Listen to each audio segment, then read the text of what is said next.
Introduction. Welcome. This video is not something that you'll just watch quickly while sipping your morning coffee or if you're laying down and relaxing. This video is a research project. You may need to watch it multiple times. To begin, let me ask you a question. Do you believe the mainstream narrative? This is a yes or no question. You can't be halfway on it because what we're about to cover is drastically different from what we've been taught in the schools. Many will reject this information and most likely respond with scorn and attacks, most likely because these Vanderbilts are essentially worshipped. I ask you, do you believe in the mainstream narrative? And to be more specific, I mean in regards to the robber barons, the people who literally created modern America, the Gilded Age. Do you believe the story we are given in regards to these wealthy capitalists who supposedly lived rags to riches? They just worked hard to get where they were and just so happened to get lucky and become the richest people on the planet. Then, they continued to achieve some of the most advanced architectural and technological leaps ever seen for this time period.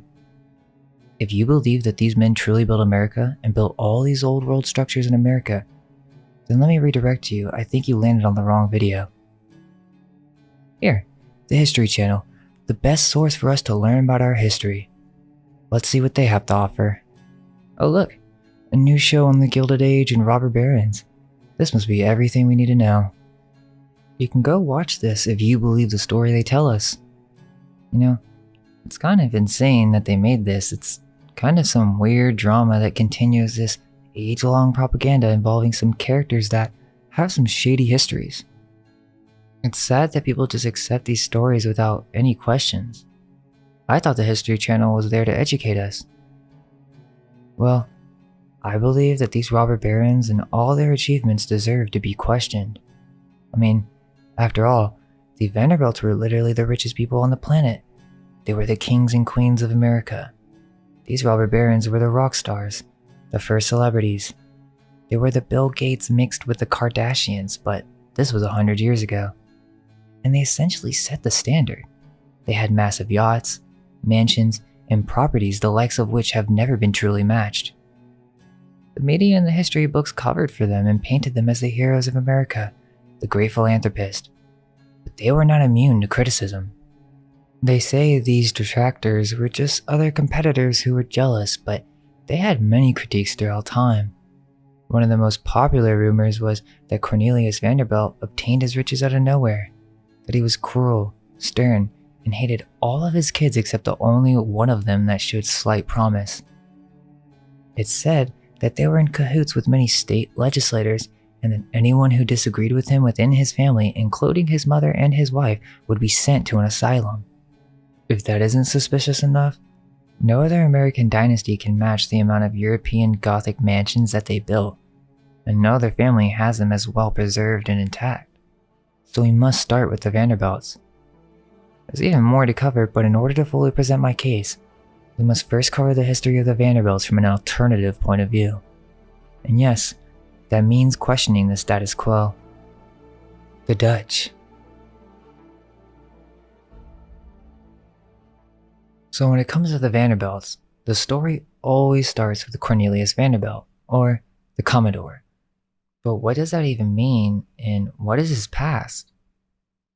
The issue becomes that when you want to look into their past, the biographers want to paint Cornelius and the whole family of Vanderbilts as slowly working their way to riches. That is crucial for them to support their claims to their wealth. Like I said, their main critiques is that they were upstarts or people that gained a mass amount of wealth from nowhere, in other words, an industry plant. So of course, when you read into this, they're going to tell you that people named Vanderbilt slowly built up property and wealth just as these small town Dutch farmers in New York. What they won't tell you is that this seems to be part of some type of secret royal family once you start to just dig a little bit deeper. What we are talking about is the Dutch colonization of America.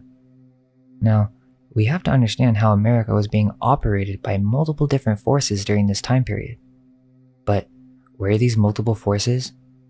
No, these were Vatican-owned forces. Let's just take a look at a map for a second.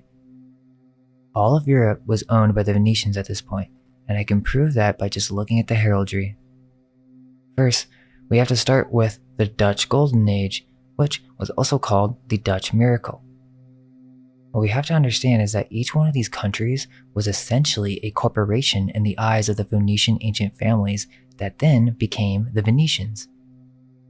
If you're new and that's confusing, you'll have to watch our other videos to get a full breakdown on that transition. But you really don't even need to know that. Just look. It's called Leo Belgicus, Latin for the Belgic lion, which was used in both heraldry and map design to symbolize the former lower countries with the shape of a lion. Look at this. You can even see the fleur-de-lis. I thought this was a French symbol. What about the double-headed phoenix? Why is this on a Dutch map? It's also accompanied by the Dutch maiden, the national personification of the Dutch Republic. My research focuses on a lot of alternative history, and usually that involves diving into old maps and coat of arms. Once you've looked at these enough, you begin to notice a theme. They're using these symbols as a way to communicate. To break this down, the lion is the symbol of Venice, but this power is manifesting in one of her corporations, the Dutch Empire, which also manifests in the Dutch East India Company. You will see these symbols everywhere. This is crucial to take note of. The maiden symbol is even more telling. She's typically depicted wearing a Roman or Venetian garment and with a lion by her side. This is telling you that the Dutch were doing the dirty work for the Vatican, but it wasn't just the Dutch, it was all of Europe and spreading quickly both west and east. Just look at this heraldry. Are we supposed to believe that these were all just independent nations? And after all, the Vatican did rule all of Europe for 1500 years. Why can't we ask if it ever ended? But there is one that I want you to look at that you must not forget, as it is essential to understanding my point for later in the video. Look at this coat of arms. Notice, two griffins holding up a knight's helmet. You will see this in many coat of arms. But why is this in the Book of Hours from the early 1500s? This is what is referred to as the headless knight. It's a royal symbol, and it refers to the hidden rulers, which are the ancient Phoenician families with their power center being Venice and Rome. A common theme, as you will see later in this video, is that when the wealthy move to another city, they bring all their buddies and they essentially get another corporation started. In fact, there are several similarities between Venice and Amsterdam. These were the urban elites of Europe, and anyone with a study of world history knows this to be true. Amsterdam is literally called the Venice of the North. Both the Netherlands and Italy were both having a Renaissance period during this time in the early 16th century. There's also this interesting read comparing the culture between Venice and Amsterdam. I'll leave the reference in the description, but essentially, the elite of Venice were moving operations to places like Leiden University, where if we look at the coat of arms, you can see who owns it. Now, I could continue to show you the similarities and connections, but I honestly think it's its own video, and the coat of arms of all these nations should be the proof you need, but if you want more, let's move on to the Dutch East India Company. This is another very important history we must understand if we're going to see the connection later on. After this Dutch Golden Age, which was because they merged with what was happening in Italy, eventually, the official United East India Company was started in 1602. We are told as a simple charter company for spices, but what this was simply was the first ever international global supply chain that created the biggest company that ever existed in recorded history. This again is its own video, but essentially this is the first global company, the start of global capitalism, and you don't think the wealthy elite at the time had their hands in this? Supposedly, this company are the same people who moved around all the slaves from Africa to America. They tell us millions. Imagine how much money we're talking about here. They weren't merchants, this was literally a military power, government, and it was even an agricultural producer. You could call it an entire entity of its own, obviously with it being a corporation. But There's a dark history behind this company, and it involves population resets, taking control of industry behind the scenes, and moving people into newly renovated old world cities. To give you a perspective on how rich this company really was, which again was its own entity and country, they were worth more than Apple, Google, and Facebook combined, 7.8 trillion being the first supposed global capitalism. Right, they dominated the free market. Still, this number means nothing because you have to understand how much money was in circulation back then. It doesn't mean the same now, so they were even richer than that. You don't think there's something else going on with that story? Let me give you a hint. Whenever you want to know what's going on with who is in control behind the scenes, just type in coat of arms.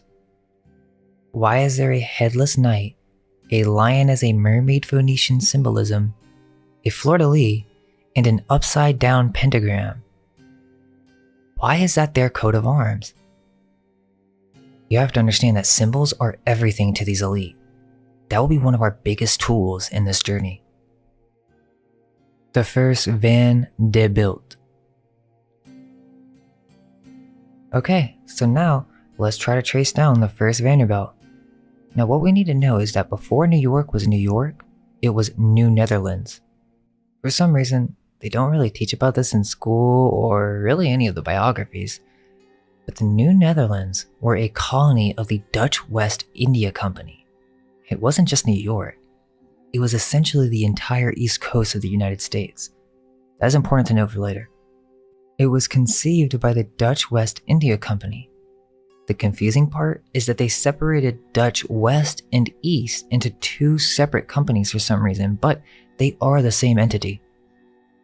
Remember, I told you that they were like a country, so at this time, they say the early 1600s, they began their own country in America called New Netherlands. What we do know is that early Vanderbilts were a part of aristocratic New York clubs such as the Holland Society. Here's what the Holland Society of New York has to say. Quote, in 1609, Englishman Henry Hudson sailed for the third time to the Western Hemisphere looking for a shortcut to Asia under the employ of the Dutch East India Company.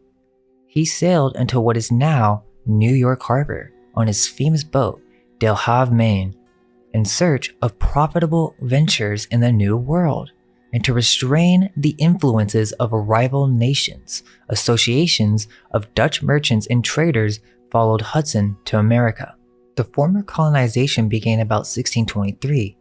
The area was called New Netherland and remained under Dutch rule for 40 years, even though the Dutch relinquished their rule to the English in 1664 and again in 1675. A half-century of their heritage lived among its settlers. Their custom and traditions contributed to the new American culture and continues to be observed today."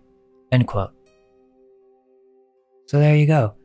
This company, which was the biggest company at its time, would hire new explorers to search for, quote, profitable ventures. I wonder what that means. Maybe it involves stealing other lands? Are we to question whether there were already inhabitants in these areas during these times? The first Vanderbilt that history will give us is Jan Artson van der Bilt, a property owner in Long Island. It seems that his name is somewhat of a spelling error, as in many records they would shorten words, and so experts seem to agree that their family origin is the little town of Bilt in Holland. But there's more. I found Hetbilt or Hedbilt, which is an older municipality or district of the Netherlands. Bilt is also a conservative Hollandic dialect which is spoken here. If you search De Bilt, there's some info. The Bilt houses are the headquarters to the Royal Netherlands Meteorological Institute. Quote, "It is the ancestral home and namesake for the prominent Vanderbilt family of the United States." End quote. So we know they're Dutch and they come from Holland. We're also going to cover many techniques or tricks, you could say, that the biographers play when it comes to recounting the histories of these robber baron celebrities. One recurring theme seen with the Vanderbilts is to constantly find a way to explain their mass fortune of wealth. with many few truly dissecting the story in a critical way that questions their origins. They say they always from the beginning had big families, which is understandable, but they use this as a way to explain their wealth as if each family member was constantly contributing to each other's businesses. As I was doing research for this, at some point there was a switch to English rule, but supposedly it affected them very little. In order to go any further, we have to learn more about New Netherland, which, let me ask you, did you really know about that? And if you did, be honest, how many people do you think know about this? Not too many, but this was New York, New Jersey, Delaware, and Connecticut, with small outposts in Pennsylvania and Rhode Island. But as we'll soon see, this was far larger. They are underplaying the importance of this colony in history, and you don't think it has anything to do with the Dutch West East India Company? They had $7.8 trillion. Let's remember that. They were there for 50 years, they tell us, possibly even more, 200 years. What do you think they could do in that time? Well, history tells us that when they first arrived, that progress was slow because there were issues with the natives. I wonder what that means. They say the population consisted of European colonists, Native Americans, and Africans who were imported. Another colony you probably didn't know about is New Sweden. The same founder of the Dutch West India Company started the Swedish South Company. So as you can see, this was a large project with multiple different countries, corporations involved. Also, New France, New England, and there was Nova Belgica. They try to tell you that it was just a colony from Canada to Virginia. It was not. What do you think would be stopping the largest company in the world? You also have to consider how much land the English had in 1750, as this was essentially still New Netherlands. There was a seamless switch in power. I'm saying that they're one and the same, so yes, it was the entire East Coast. Actually, it was more. So essentially, the early beginnings that were told about Virginia and Jamestown are highly distorted. This has been in operation for a while, and there are still things that do not add up when you question further. We also have to mention how the same thing was happening with New France and New Spain. They all had their own territories or colonies that they were finding. Notice how it's called founded when a colony is started. That is because what we're seeing here is a multi-level operation coordinated by a single hand. The proof is within the coat of arms. What proof do you have that these people were truly fighting at a war with each other? The historical accounts from authorities themselves? Also, notice for some reason that there are these quotes, unclaimed lands. Why would they just stop exploring in such specific areas?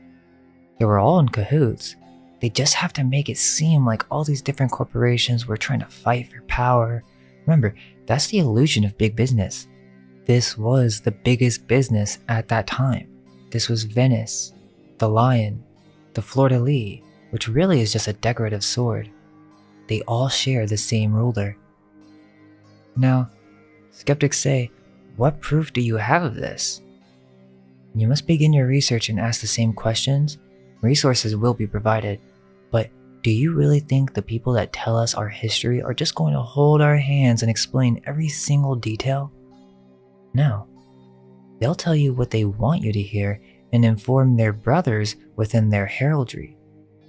This was multiple projects, and they could have been competing against each other as different ventures, like when a crazy tycoon starts multiple business projects under different names.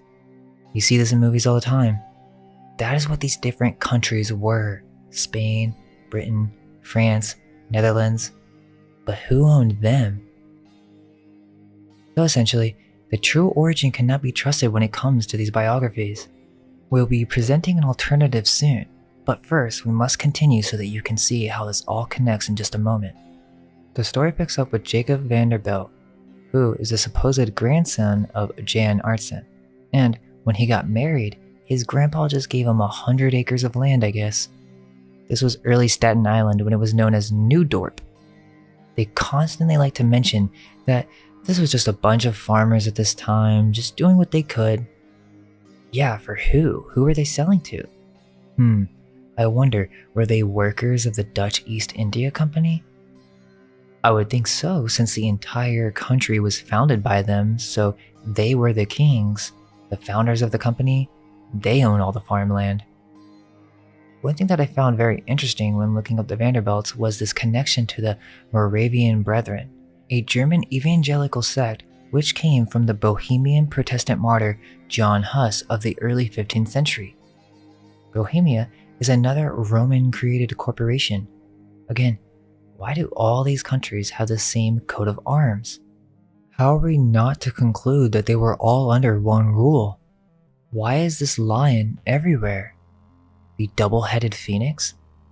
The headless knight? I know these symbols. These are all the same people.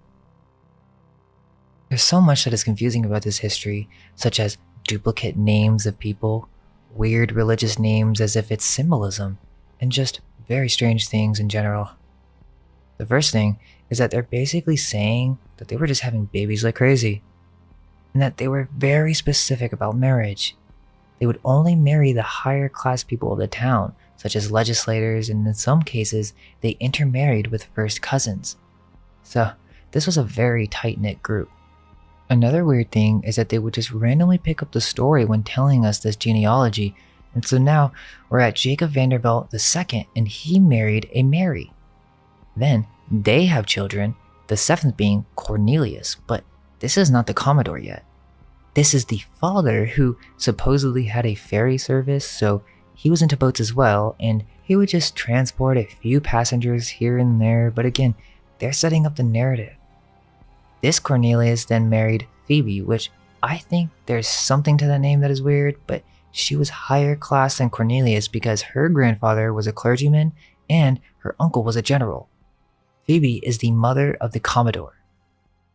They say that the family lost their money after getting married because they lost money investing in continental bonds or something, but they end up having 9 children, and this is when we get to the real beginning. The Commodore. Cornelius Vanderbilt was born from Cornelius and Phoebe, and he was the 4th born child. It is said he was born on a port in Kil van Kull, a Dutch named strait in the area. So this is where we get to the story. The story's all set up now. The father Cornelius basically failed after the revolution, which I think that may be a symbol, but they tell us that the first Cornelius was basically a failure in farming and ferrying. They called the second Cornelius Cornell, who became the eldest son when his brother Jacob died. Another Jacob, of course. One thing that is really strange is that they make emphasis on how Cornell, or Cornelius Vanderbilt, was illiterate and he was okay with it. He was hostile towards any type of learning environment, is what they say. Now, of course, they are saved by the historians because what they say is that this is one of the strategies, of course, for tricking other business competitors. Yeah, right. Why was he thinking like this from the beginning of his life? He was a very rude person. Throughout his life, he's described as being harsh, rash, and completely irrational, and as we'll soon see, this seems to be accurate. So the story goes, and I'm sure some of you have heard this, but you're gonna have to try and look at this with new eyes now that we know what we know. His mother gives him $100 and he goes to get a piragua, basically a little boat, because I don't think he's doing anything bigger than that by himself. And if you type piragua, this is what it looks like, which was considered to be a clumsy sailboat. So at 16, he just takes off giving people little rides in this thing, and let's remember that $100 is like $2,500, maybe even more. So his mom just bought him a car at 16 and he was illiterate, is that right? All he had to do was promise that he would clear some acres of farmland or something. Sounds like they just wanted to give him property as well. They paint him as such a skillful and strong man. He could do the piragua all by himself, and he just went and made a humble living doing the job. Weirdly, Cornelius did special services for the War of 1812, so that means he was transporting troops in this little thing? Was he connected to the state? Well, let's see.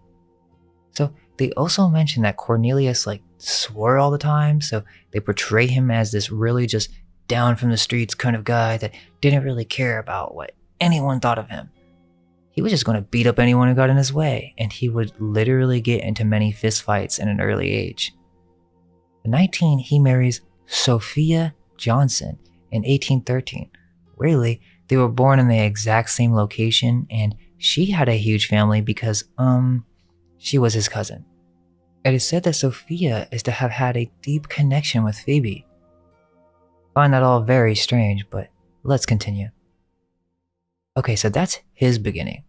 Now we pick up again, and now, all of a sudden, he is known as, quote, the most reliable boatman in New York City.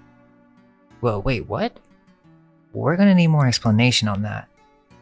No, they say that now he's all of a sudden building schooners and operating on the, would you look at that, Hudson River.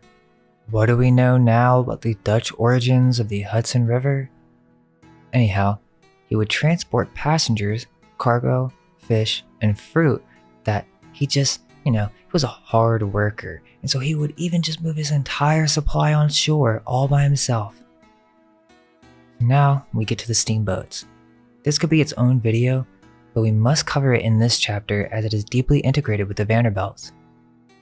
They tell us in mainstream history that Robert Fulton created the first steamboat, and that the first steam engine is created by Thomas Newcomen in 1712. Newcomen. Want to hear something interesting? Type in Newcomen coat of arms. You begin to see all these coat of arms in family crest, all with the same symbols. Now at first I thought this was just something with like digital stores where they would just paste old names on coat of arms for whatever reason, and people wanted to look it up and have a cool way to get a print or something. But no. Listen to this. Quote, started as a way to identify, quote, units on the battlefield. Most were family or clan related, or at least under the command of a family. So they had their own family crest, and on New Common Street on London, you can again see all the royal family symbols. I don't trust the story of steam engines. No, not at all, especially since they had the technology even in mainstream history for over 2,000 years, such as with the Aleopile, yet they didn't do anything with it until some Americans just gave it a shot in the early 1700s. Right. And you don't think the biggest company in the world at the time wasn't going to want to have anything to do with it? You don't think higher elites would want to keep certain technologies from the public? Okay, so let me get this straight. So it's okay for you to believe that UFOs are some secret, but you don't think the governments in the past were keeping certain technologies behind the curtain? No, this is what they don't tell you. The steamboats were not new at this time, but they want to play it as if the steamboats were just some early technology and people just laughed at them because they were these small little things that made all this noise, and they really just didn't compare when it comes to these large sailboats that quietly made their course. Or that's what they want us to believe. Because now comes the perfect opportunity to present this technology to the public. So all the waters and steamboat paths were owned by Thomas Fulton at the time, through his connection with what's known as the Livingston clan, or really just a bunch of legislators. They basically got control of these areas for a short period of time. Supposedly, the Union line of steamboats were not too happy with this decision, so they got it reversed.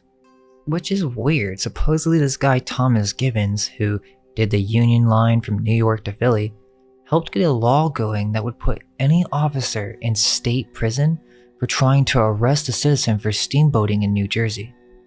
I have to mention this guy because he basically hires Cornelius, and they never really explain how they met or anything. Only that he just started working for Thomas in 1818.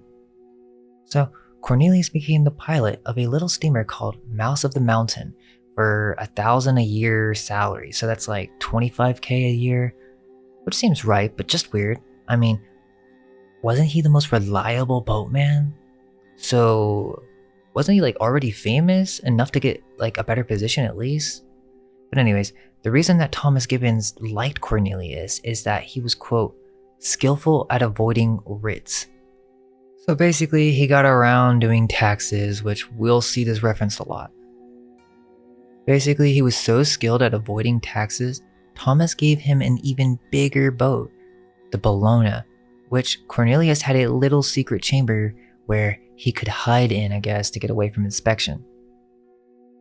Now, I don't really buy the whole tax avoiding thing because, as we'll see, if he was really a hard-working laborer that made his way into the business world, other tycoons at the time would have seen it and shut down the competition. Even the state would have said something. But for some reason, they just are allowing him to get away with these massive tax breaks. It also kind of debunks his whole being legitimate in his way to riches, which is strange because this is one of the main reasons he gets all his wealth. But anyways, while this is all happening, they tell us that he also had time to take over the management of a dilapidated hotel in New Brunswick called Bologna Hall. He'd drop off his own passengers from the trip, so that's fishy, but get this.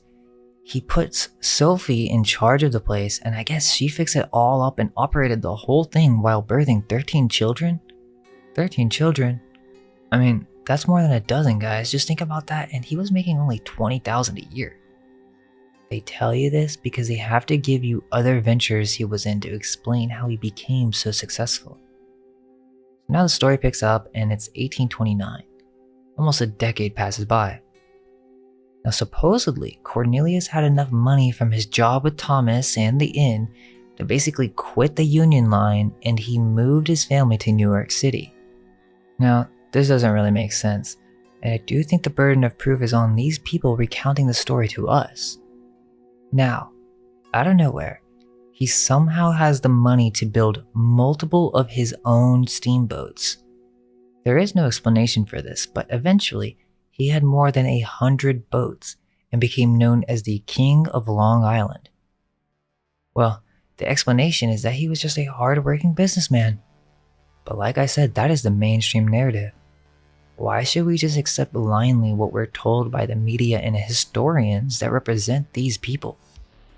But not only did he have hundreds of steamboats, he was also creating better service than anyone else at that time, creating larger steamboats that were more fashionable, yet they were cheaper, and he outbeat all of his competitors. Wait, how? I thought he didn't even go to school. How is he just defeating all of the other businesses at the time? You will see throughout the story, the Vanderbilts will do whatever they can to get rid of their competition, even if that involved lowering their prices. The truth is, this scheme would never have worked. He would have had growing costs as they expanded. There's no way he could afford it by undercutting everyone else and innovating new and creative features such as more comfortable cabins. Not only that, but he for some reason never decided to insure any of his boats. They say this is the reason that made him so successful, that he just rather focus on good service and good captains rather than have anything insured. Seems like he was carefree if you ask me. He made a lot of money during the time between 1829 and 1850. He made over $30,000 a year, which equals $1 million a year. And again, this isn't an accurate conversion as this already made him one of the richest New Yorkers. So that would more accurately be even more money once you consider the amount of money in circulation. So he is now one of the wealthiest New York elite. That's the first stage of the story. The steamboat famous Staten Island story is what we'll call it. Interestingly, monitoring the lives of rich people was super popular back then, kind of like today. That's why we should really just call them celebrities. One of their supporters in the media, Moses Yale Beach, another figure that history tells us about involving this guy who was the inventor of the Associated Press, meaning this was literally the guy who started news in America. This was also the founder of multiple New York publishers, the first being The Sun. He said that Cornelius had $500,000. And honestly, I'm not going to keep repeating myself when it comes to these inflation calculators. I don't trust this at all when we're talking about large amounts of money. But the mainstream says this is $16 million, which made him one of the richest men in New York. So now, we get to why he's called the Commodore. Well, it's supposed to be because he was skilled at being a captain. But wait, he was just skilled at avoiding taxes if I remember, and he was strong, but how did he become the best captain in the world? He wasn't trained or anything that we are told of, but supposedly this just means naval commander. So he was a commander, or in other words, an officer in Old Dutch. A commander for who?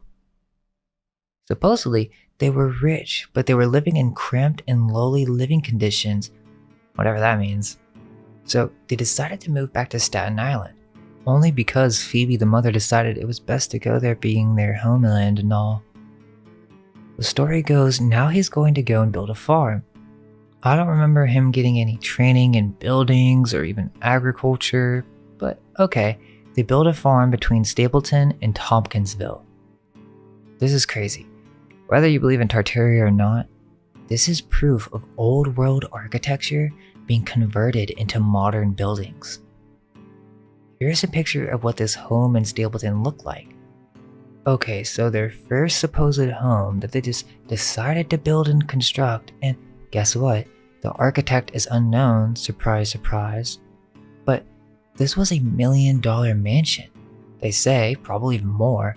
Remember, this was 40 feet tall, the ceilings on each floor were 12 feet tall, and the rooms were, quote, very large. And this is their first piece of architecture, which is the first building or mansion that we know of that was supposedly built by these Vanderbilts.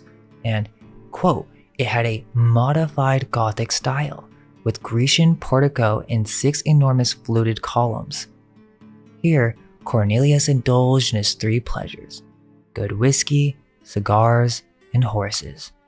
Yeah, right. Okay, where did he get the inspiration behind this?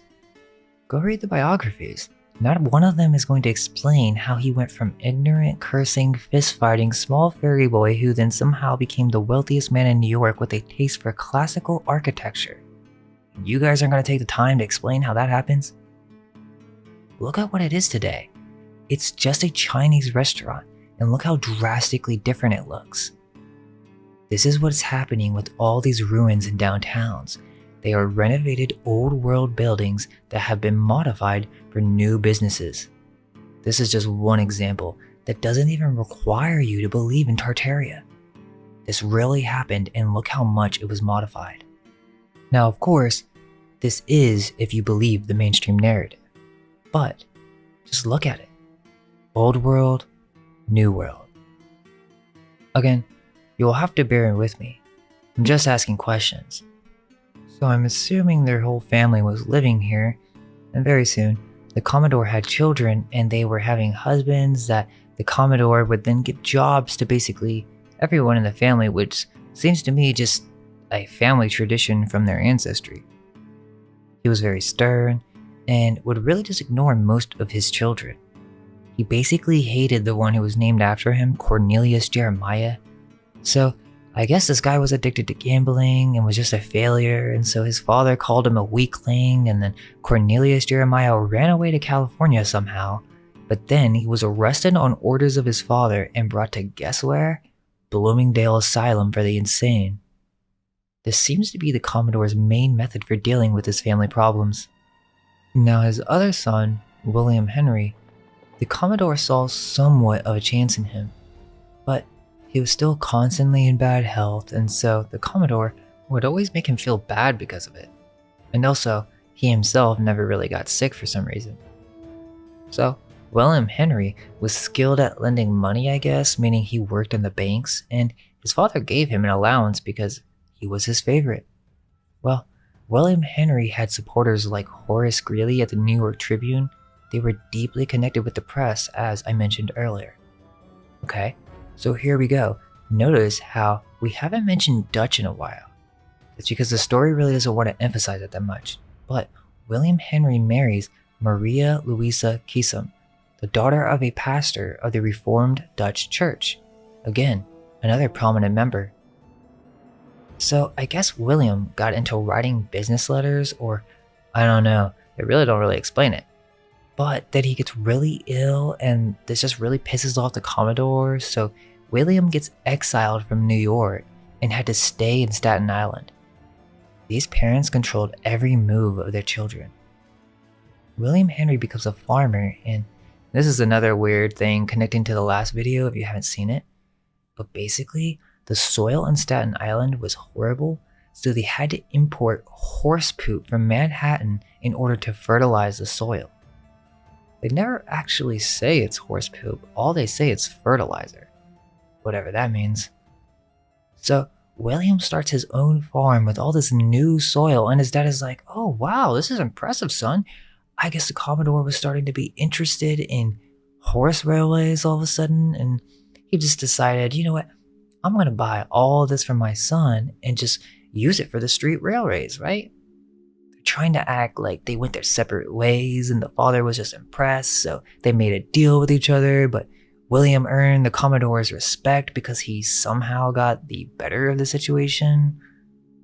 What are you talking about? He's your father. He's the richest dude in New York. Of course he has the upper hand. He gives you allowance. This is just another Commodore business, but okay. They decide, let's fix the Staten Island railroad system because supposedly at the time, it had no money in it or it was in horrible condition. They tell us that this was just 13 miles and it was in horrible shape and all this stuff, but that can mean there were only 13 miles of usable tracks. Again, I think everything is up for question, even the history of these railroads which they tell us about. For example, they say from 1863 and 1869, so in less than 6 years, they built 2,000 miles of railroad across the US. Not only that, but there's evidence of railroad tracks being in America from the 1700s in Nova Scotia. This is not a new technology. Quote, from the years 1839 to 1842, he was a banking business as a clerk. This is of course William Henry. When he started, his salary was $150,000 per annum. In the second year, it increased to $300,000 per year. Later in the years, William's father decided to purchase his son a farm located at New Dorp. The farm was 75 acres and located between the Moravian church and the area. The farm was not so big and had to be carefully taken care of and fertilized so they were able to grow crops. There was an outcome of success with the farming. William followed his father's success in lives by the motto of hard work during the day and rest in the night. During this time, his father had exerted more control over the Long Island Railroad. William was called to reorganize the ailing organization, just like he did on the farm. He was able to turn the business into a thriving operation, making him a public figure in the family's railroad empire, just like his dad, end quote. In 1855, he lived in this old world looking house near Stapleton that they never say whether they built or not. I'm not sure, but it looks interesting to me. In 1860, the Staten Island Railroad became William's focus. He was an appointed receiver. In 1865, he had become the vice president of the Hudson River Railway. There goes the Hudson again. Then in 1869, he became the vice president of the New York and Hudson River Railway. But how? Because of his father? Or did he do this all on his own? Okay, so now the Commodore is reaching the end of his life. His son has now helped him amass even more fortune. Now he's ready for his newest venture, but he needed investments. And supposedly these biographers like to paint it as if, oh, this was the first time since he got that $100 investment from his mother for the piragua, and now this would be the first time he started looking for investors. Okay, guess what he does? He goes to England. His first trip ever outside the country supposedly, and he goes to the Rothschilds and asks them for help. Okay, but the story goes, right, that the Rothschilds decided that they would not invest without a first-hand report of the possibilities of a route. So supposedly, the Commodore just decided, nah, I'll show them. I'll do it on my own. Or at least that's what the biographers tell us. I forgot to mention, but one of the Commodore's first steamboats that he built for himself was named after him, and I wanted to show you a picture of what it looked like. Supposedly, it was designed by him, they tell us. Oh yeah? With what expertise? Look how massive this is. This is like 1847. So in 1850, he had another ship called Prometheus, which, again, you'll see this theme, all of his boats have weird names. The first one is called Bellona, which is eerily similar to Leo Belgicus. It's just a different spelling. Bellana, Belleona. But anyways, now we have Prometheus, the Lightbringer. He goes and basically takes over the Nicaraguan government and somehow getting permission to establish an entirely new business in their waters, and they were just cool with it. This was a 9-day trip from New York to Greytown, which was an extremely overcomplicated route that many say was literally innavigable, or at least this is what everyone believed. So it was from New York to Greytown, then they would get transferred to Central America, then from there they were taking up the coast to California. And this is what they say was his new business venture. It was called, quote, New and Independent Line for California via Nicaragua. They brought over thousands of people who wanted to join in on the gold rush, but you really gotta think, why would the richest man in America right now, why would he want to get people to come into California and find gold? Why wouldn't he just go there in private and hire men to get all the gold himself? Is it because there is something else going on with this whole gold rush story? Maybe it's because they were repopulating these newly conquered areas and this was a repopulation event, not a business venture offering low affordable transport across the United States. If they were really selling a gold rush experience, that ticket would be so expensive. Who's going to pay for such a long trip like that wanting to get into the gold rush? Poor families looking for the lottery? How do they have the money for such a trip? Yet they tell us thousands of people took this trip and came to California. There were also terrible steamboat tragedies, including one event that almost killed 200 passengers. So, after making a profit on that, he sells all his shares and then truly becomes one of the wealthiest people in the world. You don't think that would garner any attention? After his shares were bought, he had 11 million they tell us in 1853. Which is worth almost $1 trillion already, maybe half a trillion, but like I said, this whole conversion process is messed up. Okay, so now we get to a really weird story. During this time, he decides that it's time for a European vacation with all of his family, so he builds a special ship for this called the North Star. Okay, this was an ocean steamboat yacht, and it was the largest to ever be built for a private individual, weight of total 2,500 tons. The amenities were beyond glorious. Family staterooms, each decorated in different color combinations, green and gold, or crimson and gold for example. Berths were put with these massive heavy lace curtains. Now, I'm not sure why people believe this, as there is no evidence that this yacht existed to my knowledge. All I could find were engravings and models, but after World War I, it was supposedly given to the British and Canadian governments. So anyways, they get the family together and leave some members out for whatever reason, and they're ready to set sail, but some firemen are like, we want higher wages, and the Commodore just says nope and fires them, and then hires new people or something. I don't know, I thought he believes in hard laborers, but he's like a prince now, so he doesn't have time for arguing. Mainstream history tells us that they left Staten Island and made it to Southampton, England in less than 10 days, which was an extremely fast time, maybe even a record for its time period, especially for a newly constructed yacht. They tell us that when they arrived, the British were just clueless to what was going on. A confused reporter from the London Daily News said, quote, he has come by train from Southampton and left his private yacht in the dock at the port. It's a monster steamer, and they basically describe it as being more magnificent than the Queen's yacht. I can't really believe this event because that would just be seen as disrespect. But no, they were invited to a soiree at the Lord Mayor of London's mansion house. They went, but the Commodore refused to make a speech. He was known for never speaking in public. Did you hear that? He was antisocial and refused to make any type of public appearances. That's important to note. Then the family set sail to St. Petersburg, and they hung out with the Grand Duke Constantine, an admiral of the Russian royalty. The story goes that this was the Commodore's first meeting with any type of royalty. No connection with any of these people at all, and they're just so impressed with this American. And you know what? They even saw them as equals. That's what the biographies say, I'm not even kidding. They visited a variety of Italian cities, another important part of their trip, in which they visited Florence, where they seem to have had a meeting with the sculptor Hiram Powers.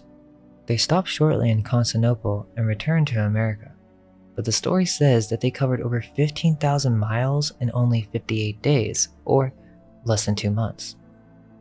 Another common thing that you'll see is that there aren't too many of these expensive Gilded Age steamboat yachts. You would think that we would have hundreds preserved, but no, that's not the case. They tell us that there were 11,000 steamboats in America. That's not even considering the world, but supposedly only 5 remain, and they're built after the 1900s. So, after his luxurious trip meeting with dukes and queens, he basically gets into a dispute with the accessory transit company. Something to do with interest, but instead of suing them, the biographies say he took Vanderbiltian measures. He's quoted saying, quote, "The law is too slow. I will ruin you," end quote. Then, we all know the story. He made them bankrupt by blocking their routes. And this is the guy, so we're supposed to trust this guy. He then sold his New York to California shipping line and made a lot of money, around $20 million, but most of it came from his ability to manipulate his stock.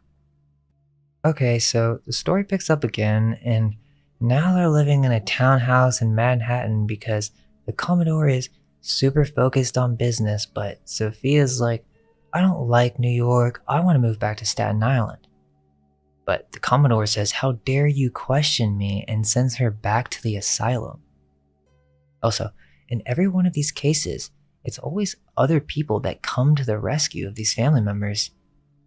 In this case, Sophia was saved by her mother-in-law Phoebe, which was one of the last deeds before she died. Remember what I said about their connection. She was then buried in the Moravian Cemetery in Staten Island. Why? There's no mention on why they're still connected with the Moravians. Isn't he just a hard-working businessman who started from the ferry business? What is his association with the Moravians? This also connects with the Astors, which is its own story, but they're all descended from these same royal families. I can keep going, there is more, but to finish off the history of the Commodore, his final moves were essentially the railroads. But there's an interesting story behind this. Supposedly, he was hesitant to get started or something because he was in an accident 30 years prior where he almost died and punctured a lung. Not sure about that, but okay. They basically want you to think that, oh, he was hesitant. He was scared of big old bad trains, that he's still being illiterate, referred to as, quote, "those things that go on land," end quote. So I guess he didn't even refer to them as trains, and he was afraid of them. But eventually, he conquers his fears, and then he just started becoming an investor in small individual railroads from different cities. Slowly but surely, creating his monopoly so that he could connect all of them to create an everlasting transportation empire. Doesn't that sound familiar?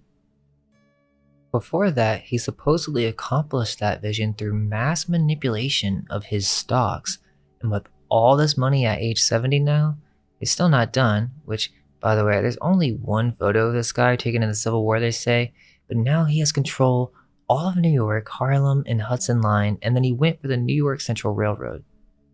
His final big move was continuing to expand with New York to Chicago.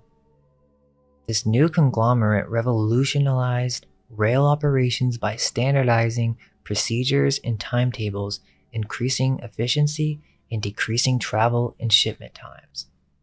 Or at least, that's what they want us to hear. They tell us that out of nowhere, the Commodore became interested in the occult, and after Sophia's death, he sought the help of the Chafflin sisters, 2 mediums that could allow him to communicate with her. He ended up just thinking they were fakes. However, this is actually how he met his second wife, their distant cousin named Frank Armstrong. Okay, so now we're getting into train stations, which this is 1870s, so no pulleys, and they're building these massive brick train stations. Not only that, hold up, he buys all these properties on 42nd Street, which, look at this old photo. I really can't find too much info on these buildings. If anyone knows more, please do tell, but he basically bought all these properties here and then built the train station, and there are barely any photos of this in the process involved. History portrays him as a philanthropist at the end of his life, just giving away most of his wealth to charity is what they tell us. Huh, right, like Vanderbilt University? Look at this place. They say it was founded in 1873. After he just randomly donated $1 million to a Methodist bishop in Tennessee. Do I sense a Moravian connection again? So in 1876, he became ill, began a 8-month death march. A death march? They say he literally yelled at his doctors, and he died on January 4th, 1877, leaving his massive estate almost worth $100 million over to William Henry, which we learned about earlier. Now, when it comes to his estate, we're going to cover this in a later section, since for some reason, it's glossed over in the main biographies. But this money was basically split up between the whole family. And then, that's the end of the Commodore. Asheville Underground and the New York connection. We continue by moving right into Asheville, as this is deeply connected with this whole story. Yet, this connection is only really known by locals. So Asheville is a city in North Carolina. Asheville, which is what they call a boom town, or one of the most well-preserved America boom cities, or at least that's what they want you to think, because I have some serious questions. But before that, let's read this history because it really did not get started until 1880. Before then, it was just a small town in mainstream history. It started as Cherokee Nation, which they have many legends of giants too, as mentioned in previous videos. But then, the first town of Asheville was named Morristown. Travelers came and made trails and stuff, but there was really nothing going on yet. That all changed when the elite from New York came rushing in during the 1880s, so they tell us, and just started building all of Asheville in like 20 years. To put it into perspective, there was less than 10,000 residents, probably even fewer in 1890. Yet, they start building all these massive brick buildings and palaces, and these are no easy feat. Alright, for example, let's just look at the Freemason building. They say this was built in 1909. People pass it every day, never asking or questioning this narrative, but there are many buildings just like this that I could show you, as we've been here and walked around and seen all the buildings. But let me tell you what I think is the best evidence behind there being something else going on with Asheville. Underground Asheville. Explain why buildings are going completely underground, several feet under ground level. This became apparent as this is actually in all the stores, or most of them. Go visit downtown. And in many of these buildings, they have stairs that go down to the basement where there's more area, right? And you can clearly see that this is a lower level of an older building. So let's explore this idea. Now, we have to understand that these theories that we're going to deal with, they revolve around this topic of trust, because remember, this whole video is a journey of someone who doubts the mainstream narrative. So this is all about what information should we trust, which information is a cover-up, and so on. So what you will see with these underground sections of the city is that they've been labeled as some prohibition scheme where they dug down or something and created these passageways for selling in secret. I don't buy that story at all, but okay, let's start with that. Underground tunnels is tonight's Ask 13. News 13's Frank Fraboni is with us. And Frank, could there be truth to the rumors? Well, Tammy, the questions about a network of underground tunnels in Asheville have been around for years. This one came from Josh Settle, who asked, why are there entrances to tunnels under Asheville, and what were those tunnels used for? Could Asheville be keeping dark secrets deep underground? This is the Sanborn maps. At the old Buncombe County Genealogical Society, Now, you can tell from the map Insurance maps from 1925 do show a tunnel. And that is an underground tunnel. That tunnel below Wall Street is commonly known as Rat Alley, a service entrance for businesses on Patton Avenue. This is a connector to a network of tunnels underneath the city of Asheville. But Tom Israel believes it may have been connected to this. And there are other entry points into this tunnel system throughout downtown. Some still exist, some don't. Israel and his family are owners of Pack Tavern on Spruce Street.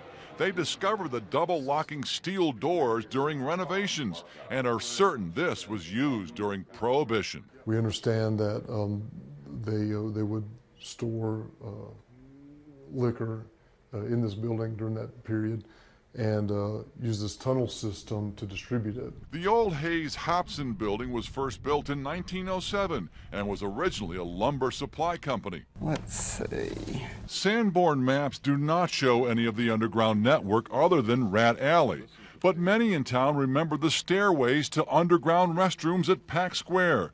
This photo from 1929. And another from the 60s when they were later segregated. And I know the access to those subsurface restrooms were also an access point to this tunnel system. Asheville City Plan. A book in the UNCA Special Collections Library. We have suggested that a tunnel or subway be built. By author John Nolan did suggest going underground, but the city plan published in 1922 makes no mention of the network. Historians say that would make sense if the tunnels were used for the illegal liquor trade. You probably would not let people know about those tunnels. The brick arch is very interesting. Unlocking Asheville's underground past. At some point in time, it was blocked off. Closing the door on the city's secret tunnels. Okay, so again, that's the mainstream story. And notice how he said all over downtown. Oh, really? And are you guys leaving out any information? How many of you are from Asheville? Some locals know this, but there used to be a subway in Asheville. This is some very deep stuff. It's hard to find information on this, but they just say it was an abandoned project, right? I don't believe them. They had these entrances all over town, and supposedly this was purposely blocked up by the officials. The Flatiron Building features a deep basement, which seems to be one of the stops connected to this tunnel system. Remember, this was covered up by these wealthy families in the early 1900s, and over time, their connections and whatnot took over the city, becoming the local officials. This stuff is not easily accessible, and you are most likely to hear it from a local legend, and no one knows the answer. It's almost as if it's lingering on everyone's mind, but no one knows, so we just all accept the mainstream history. But deep down, we know that there has to be something more. There have been rumors of there being secret passages beneath the Masonic temple since its supposed construction in 1915. This is a well-known legend, and eventually, a paranormal investigator went to investigate with thermal sensors, and he did indicate where a tunnel would be near their own private bowling alley. But it would require excavation, which the members won't allow. So now it's basically blocked off because so many people tried to go see it. The local historians are just a bunch of skeptics, saying that no, these are just a few tunnels, prohibitions, blah blah blah. Man, these historians have no clue how to think. They just read the books and they have rote memory. That's not thinking. That's not comparative research, that's just mindlessly parroting the mainstream narrative. There's plenty of physical proof that shows multiple underground chambers in Asheville that everyone can see for themselves. Why would there be a door in a basement? Throughout the 20th century, different businesses and their owners would renovate and modify this old building. What did you think the first time you walked in this building? How we're going to do this because it was cut up into all kinds of small offices. Before this, it was the city and county parole offices. So everybody had an office, and all that had to be torn out and got down to the bare minimum. It's come a long way since it's when we started this project to become a restaurant today. So. It turned out the owners of these old businesses decades ago would not rip out any old renovations. they'd simply add layers of construction. Sandblasted the original brick. We took up 3 layers of hardwood floor to get to the original. Literally 100 years of, I guess, progress rolled back to the original state. Nature. And the developers didn't realize the significance of what they'd find in the basement and how it would spark their creativity. This just kind of jumped out at us. This giant tunnel in the basement made its history clear. The Pax Tavern basement features an old entranceway to a tunnel system that was used to run bootleg liquor underground between downtown Asheville buildings. The entrance features 2 heavy iron doors. Stuart Coleman gave us a tour. This tunnel here, it had access to a series of tunnels on the other side, and it had a double locking mechanism that locked. You lock inside. You lock yourself in and you lock other people out. So these tunnels, were they really a secret to the authorities, or were they a secret officially, but everyone knew what was going on down here? They were not secret because they run even under the Masonic Temple, and they run up here in front of the Biltmore building, and they discovered them in the park when they were redoing the vitalization of the park. There was a series of 4 tunnels that crossed over each other, and they were severed also by utilities. So it's kind of a similar video, but did you hear what that guy said? What would be the implications of there being tunnels that go all the way to the Biltmore? So this is what they tell us. They just built this whole city, which is completely on a hilly landscape with all these interconnected underground tunnel systems, basements with doors, a supposed subway project. How the heck did they do that in 1880 in such a short time period, and no one's gonna ask any questions?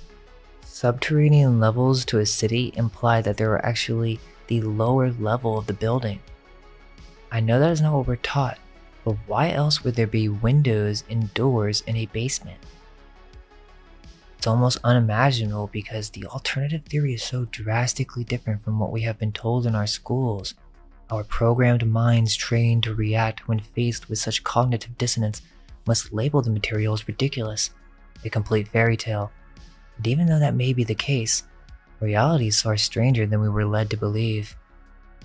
I don't think we know everything about reality, and we deserve to question what we were taught in mainstream history. Do you believe everything we're told about the robber barons? To be honest, I don't, and I deserve that right. They have the burden of proof, and I'm just not convinced. I see red flags everywhere I look, and now that I look at this whole subject with new eyes after looking into Tartaria for so long, you can clearly see that this is some type of propaganda to some degree. I think we can all, or a large majority of us, agree on that statement. They were celebrities, right? They were married to state politicians, right? Let's ask these questions, as it does seem that many people are beginning to wake up during these times. With that, we go to the final chapter. Biltmore Unveiled.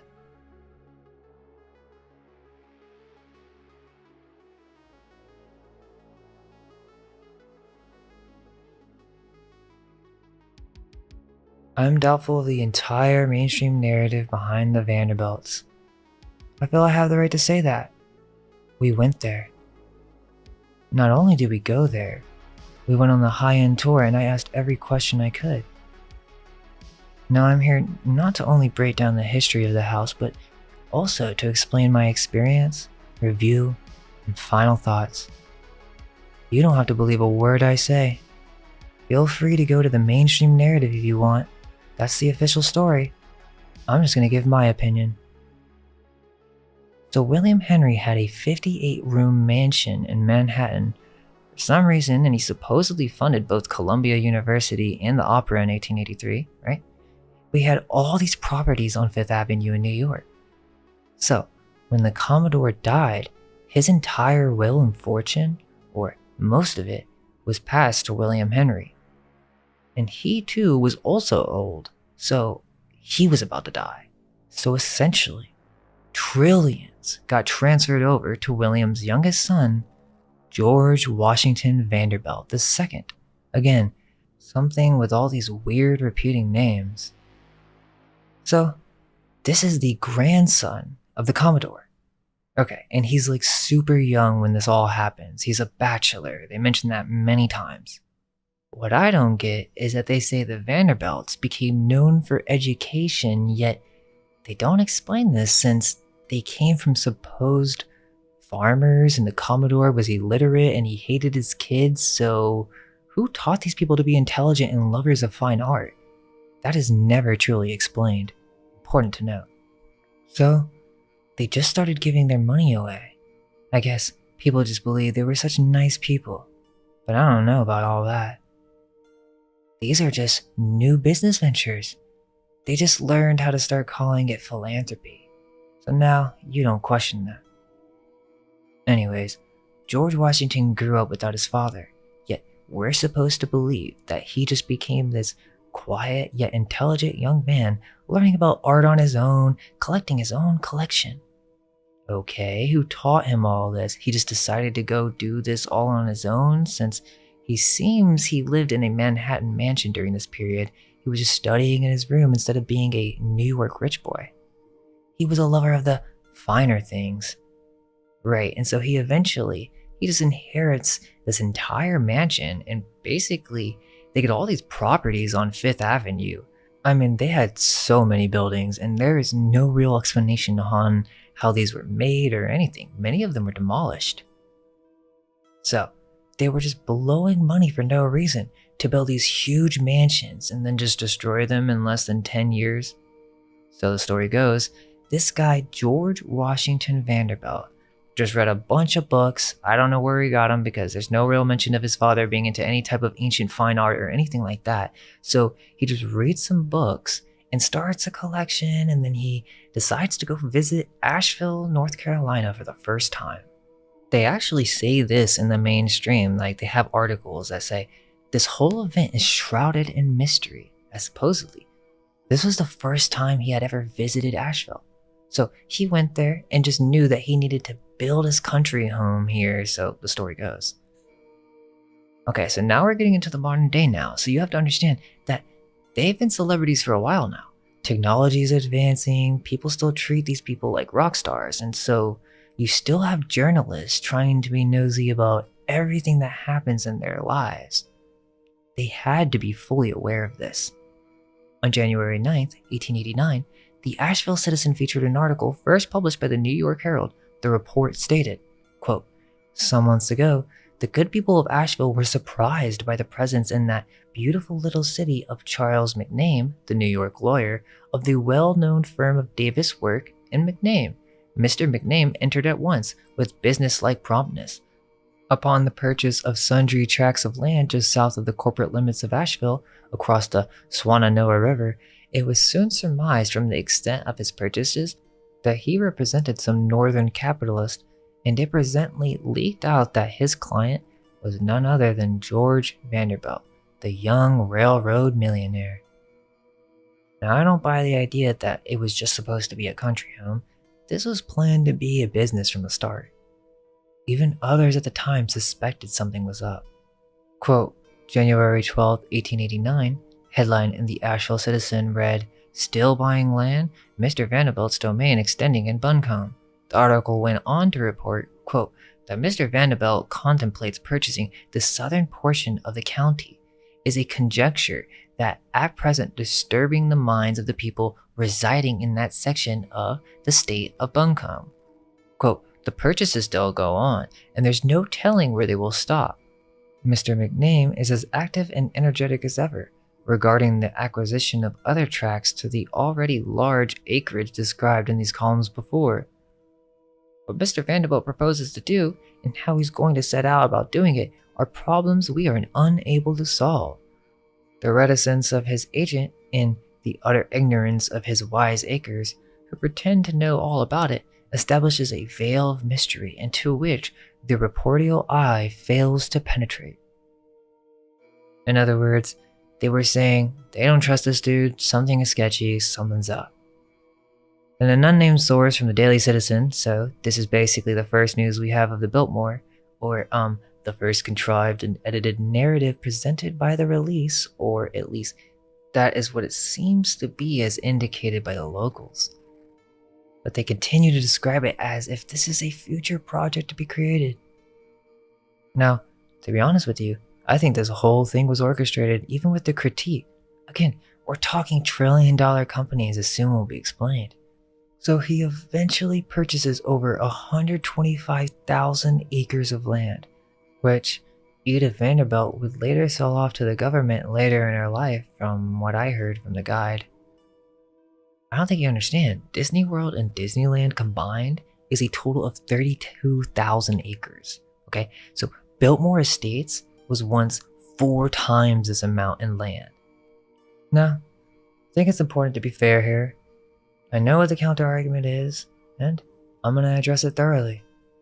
All I ask in return is for you to keep an open mind. I've decided that it is best to present this first before showing my final case, as many may not even be able to get there because I'm sure many of you have been there. I'm sure there are many Asheville locals watching this video right now. I know exactly what I have to address. Now, before we continue with the Biltmore, the first hurdle that we're going to face is the mainstream narrative. They know people are going to have questions. They know they need to have a background story.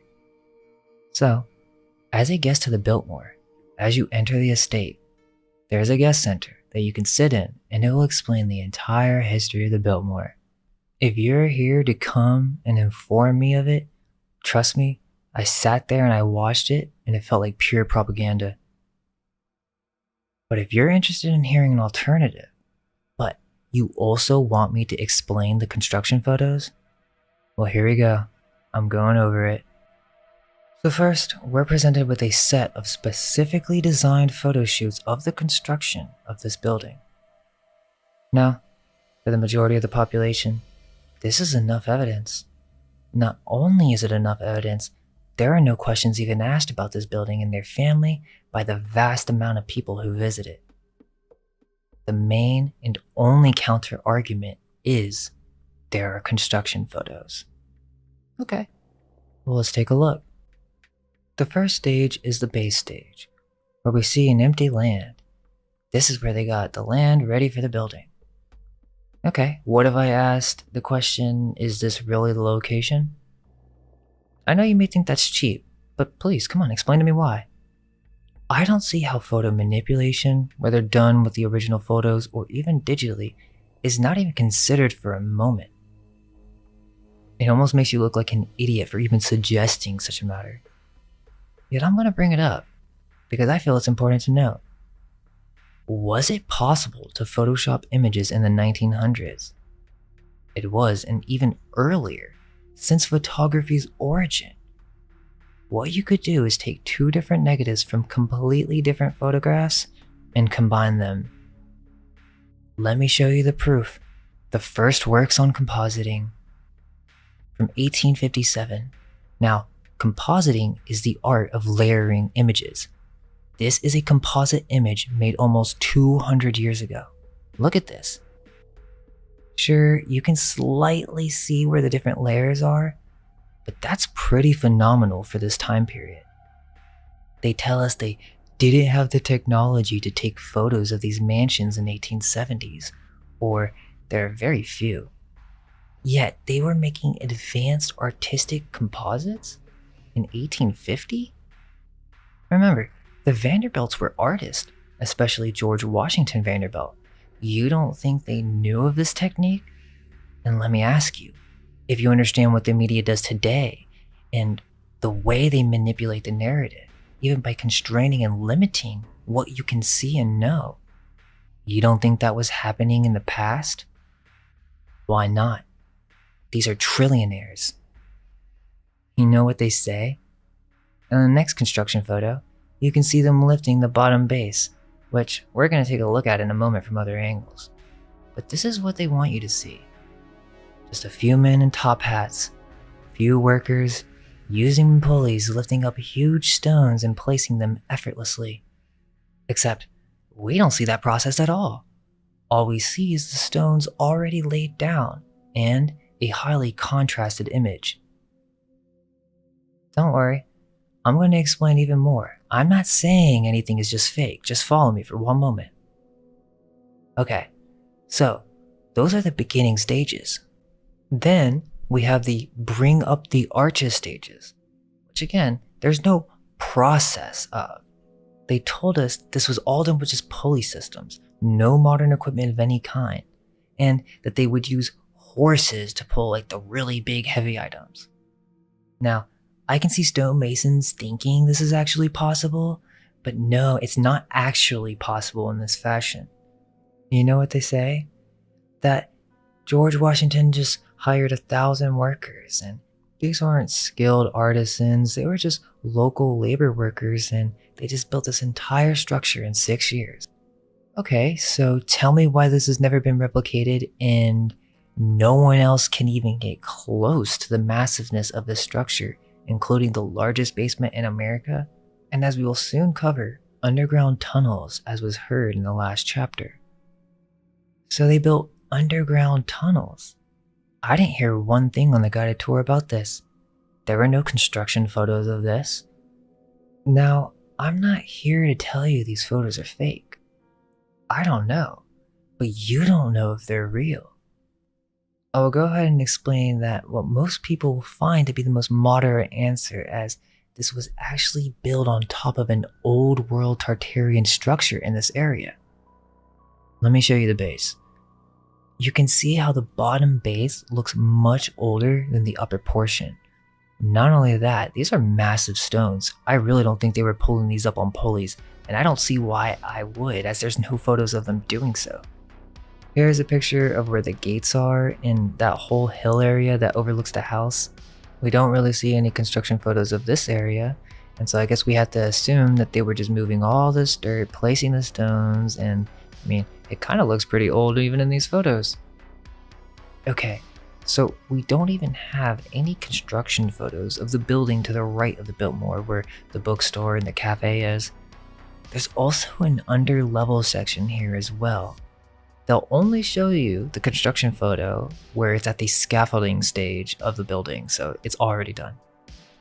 So yeah, just bear with me as there really is so much to cover, including multiple different theories, one involving secret tech, so there really isn't nothing to lose. All the information will be provided, and at the end, you can decide for yourself what you want to believe. I still haven't even presented what I believe to be the case yet. Not only did we go on this tour, explore everything that we could, but we went to their own bookshop, we bought their own collection of propaganda for us to read and study along, with multiple trips to different libraries in person and online in order to give you this alternative history on the Biltmore. What you have to understand is that if you accept these construction photos as truth, then you have to accept the mainstream narrative. Yes, you have to accept everything they told us about the rubber barons, the Commodore, that weird European vacation, all of it. You have to accept it, including that this family worked their way from poor to rich. That's their main message. It's like the American dream, and people just sit there and think about how overly wealthy this family was. But you don't think this could be a part of something bigger? If so, then stay with me as I continue to share what I've learned about the history of the Biltmore, and also our experience with going there in person. I mean, bro, I was on the roof. Okay, so what are some weird or even unique things about the Biltmore? Well, of course, the Vanderbilt history, the out-of-nowhere rush to Asheville seemingly out of nowhere, and everyone thought it was strange for the time. The Biltmore was fully supplied with electricity when it was first built, completely running on DC, so it had electricity almost 30 years before others did. It also has the oldest elevator of its kind, and it's an original.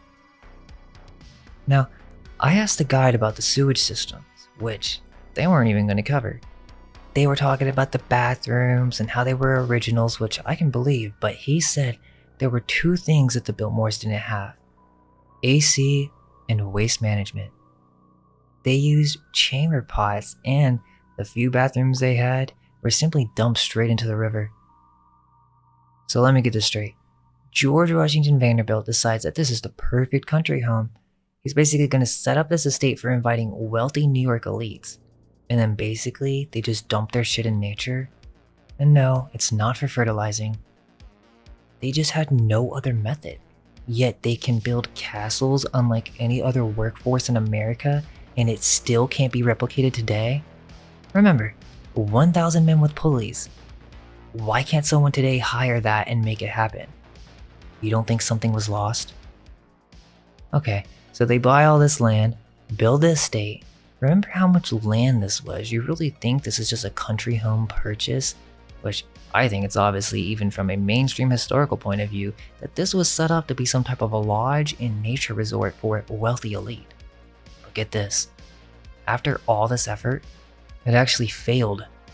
This whole idea was not a successful venture at first, and in fact, the only thing that kept it afloat was the dairy farm. Fun little fact that I learned as I was getting the water from the cafe. The tour guide brought this up, and basically, they couldn't support the business, so they depended on this dairy business. The Biltmore was essentially a roadside attraction. There was nothing over here, less than 10,000 residents. Why? The story says that they moved here because of the mountain air would heal George Vanderbilt's mother, but this is just what they repeat to us. Why aren't people rushing over here on your grandparents' train? There should have been plenty of business for this, yet it failed, and there were actually many critiques at the Biltmore who did not enjoy their stay. So basically, the building started to deteriorate. Wallpaper was falling off, and it wasn't until really the 1950s that major renovations started happening. Now they say that all these people came and visited, and they had all these journals of the people and their quotes and whatnot, but this is something that was heavily integrated with the media. As the President Theodore Roosevelt visited the Biltmore, and even his daughter Alice, which they had like this whole story that takes 30 minutes on the tour, and they tell you all about it.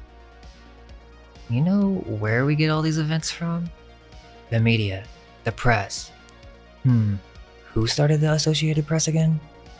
Also, did you know that on the Biltmore estate, the Shiloh neighborhood included approximately a dozen former slaves? It included several homes dotted along what once was the land of their former owner, a church, and a cemetery. When Vanderbilt bought this property, he paid $1,000 to the church. Okay, so wait, they're telling you there were slaves on that property and there used to be a church there.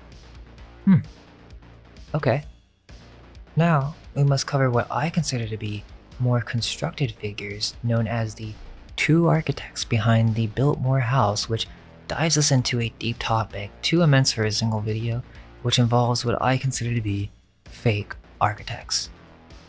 Richard Morris Hunt, who was also the architect for other houses by the Vanderbilts, designed this house in a chateau-esque style, which seems to be based on Wadison Manor. Keep that in mind for later, but they have many similar features. This is also the Rothschilds' vacation home. Remember, supposedly, their families had nothing in common, but they visit each other and stuff. The other architect, Frederick Law Olmsted, now, we'll come back to Hunt in a second, but Olmsted is a big deal. He's responsible for not only Central Park and many other sites, but he's also the architect behind the Chicago's World's Fair. The story goes that they searched and searched for a land to hold the Chicago's World's Fair, as these events were huge cultural and technological leaps in mankind, so they knew they were a big profit. Also indicating that these architects, or supposed ones, they were a business. I'll show you what I mean in a second. They say they went to the France exhibition, learned what they needed, came back, settled with Jackson Park's site, and you'll always hear this story that people were pessimistic. They doubted them, like in every single one of these biographies. But these men who built America, no, they were there to prove everyone wrong, and that anyone could do anything if they just worked hard and all this stuff. But Yeah, they were having a meeting in 1891 trying to discuss whether or not they could really build this all in 2 years, and they just wanted everyone to be well aware that they were confident. Even if this is plaster, there are no construction photos of this process. Maybe a few close-up ones with some scaffolding already there, but that's all. They're already in their final stages. Now, that may be convincing for the masses, but not for me. How do they make these embankments? How do they dig this all out? I don't care if this is just plaster and wood. If it's so easy to just buy all these cheap supplies and make something like this, then why has it never truly been replicated? This would have been a massive business. This is far too big of a project to complete regardless of the resources used, and these wealthy elite building these places had more than enough opportunity to document everything they were doing. I mean, we're talking about people with trillions in wealth. They had the tech. Why do we see high quality photos of the fair, yet 2 years ago, they don't have detailed construction photos of their mansions? If you're one of these exposure people and or the tech for photography wasn't there, that's the mainstream narrative. This is not new tech, and these world fairs were most likely places where old world technology was finally re-engineered and presented to the public for the first time. This was their way of releasing new information to the public in terms of innovation. You don't think there would be propaganda involved? There's another thing that I don't get. Everybody just trusts all these people blindly, and yet, who are we talking about? We're talking about the wealthy New York elite who had started other business ventures, essentially making partnerships with these artists, sculptors, and architects, which I do think there are some high talent hired, but overall, these are all different businesses. Olmsted was one of their biggest corporations when it comes to these architectures. This dude was connected with Yale and basically was trained to be this architect. Like many of the celebrities today, these artists would go through thorough training and then be sent around the world in order to prepare. Seems that he had help, if you ask me, because he's the guy who's responsible for over 500 commissions. How much money do you think this is? 100 public parks, 200 private estates, 50 residential communities, and 40 different colleges? Now that's insane, and you'll see this with many of these different architects. But remember, we're covering the alternative here. You have to think that if there was something going on, and for just one moment, let's suppose there were people in America far earlier than we're told. Perhaps when the Europeans came to explore, there were already cities here. This is not out of the question just yet, and when you think about it, they would have some system-wide cover-up for this, especially the leftover ones that were then reserved for the elite. Okay, so back to Richard Morris Hunt. So in the biographies, it doesn't want to go over exactly how all these different family members got into all these mansions. It seems to have happened right when William Henry died, or right when the Commodore died. William Henry bought all these supposedly, and then they were given to his children. But Richard Morris is the same architect behind the building we mentioned in the last video, the Petit Chateau, or William K. Vanderbilt's house, another young bachelor who was going to get a bunch of money from his father, William Henry. They never explain why William Henry was into Gothic architecture. Sure, you can say that George Washington Vanderbilt learned this from the books, okay, that's one thing, but how did William Henry get involved in this? There's just not enough information about Fifth Avenue, and I found some early pictures that show clearly these buildings have lower levels that go below the ground. Sure, you can make the argument that they're basements, but why are there windows going below? And how difficult would it be to build this way? Furthermore, why did they decide to demolish it? You know how much money a place like this could have made? This was another palace for princes. This guy is also responsible for the breakers, the Marble House, the lower section of the Statue of Liberty, which I find very hard to believe in the photos of France because it does seem to be a composite if you ask me. But we continue. He built the Ochre Court, New York Tribune Building, Bluth High School, which seems to be way too much for a high school, but essentially they're saying they built hundreds, if not thousands of these structures in less than a 20-year period. They had at least 10 mansions in New York, many of which were destroyed. They owned all of Fifth Avenue, and we aren't going to start asking questions on how and why this was done. There's barely any photographic evidence for their claims from this, and this is 1870 to 1890 time period. And all of a sudden, 1890, they start deciding that they're going to take stages of the construction process, but even then it's very limited and only a select few are shown as if they are chosen to be presented. You must think, if these were truly philanthropists and they had so much wealth, why didn't they develop a better system for preserving photography? They preserved books, tapestries, maps, yet they could not preserve photographs for just 50 years so that people could copy them later? I think they're hiding something. So yeah, these are the people that they tell us built the Biltmore. Yet, with almost all these figures, there's usually only one real photograph of them. Maybe two, but rarely. And then you get these portraits of who they were and their background story, and we just eat it up. No one asks any questions. Of course, I'm talking pre-1890. Once George Washington comes in, he was the new young trillionaire.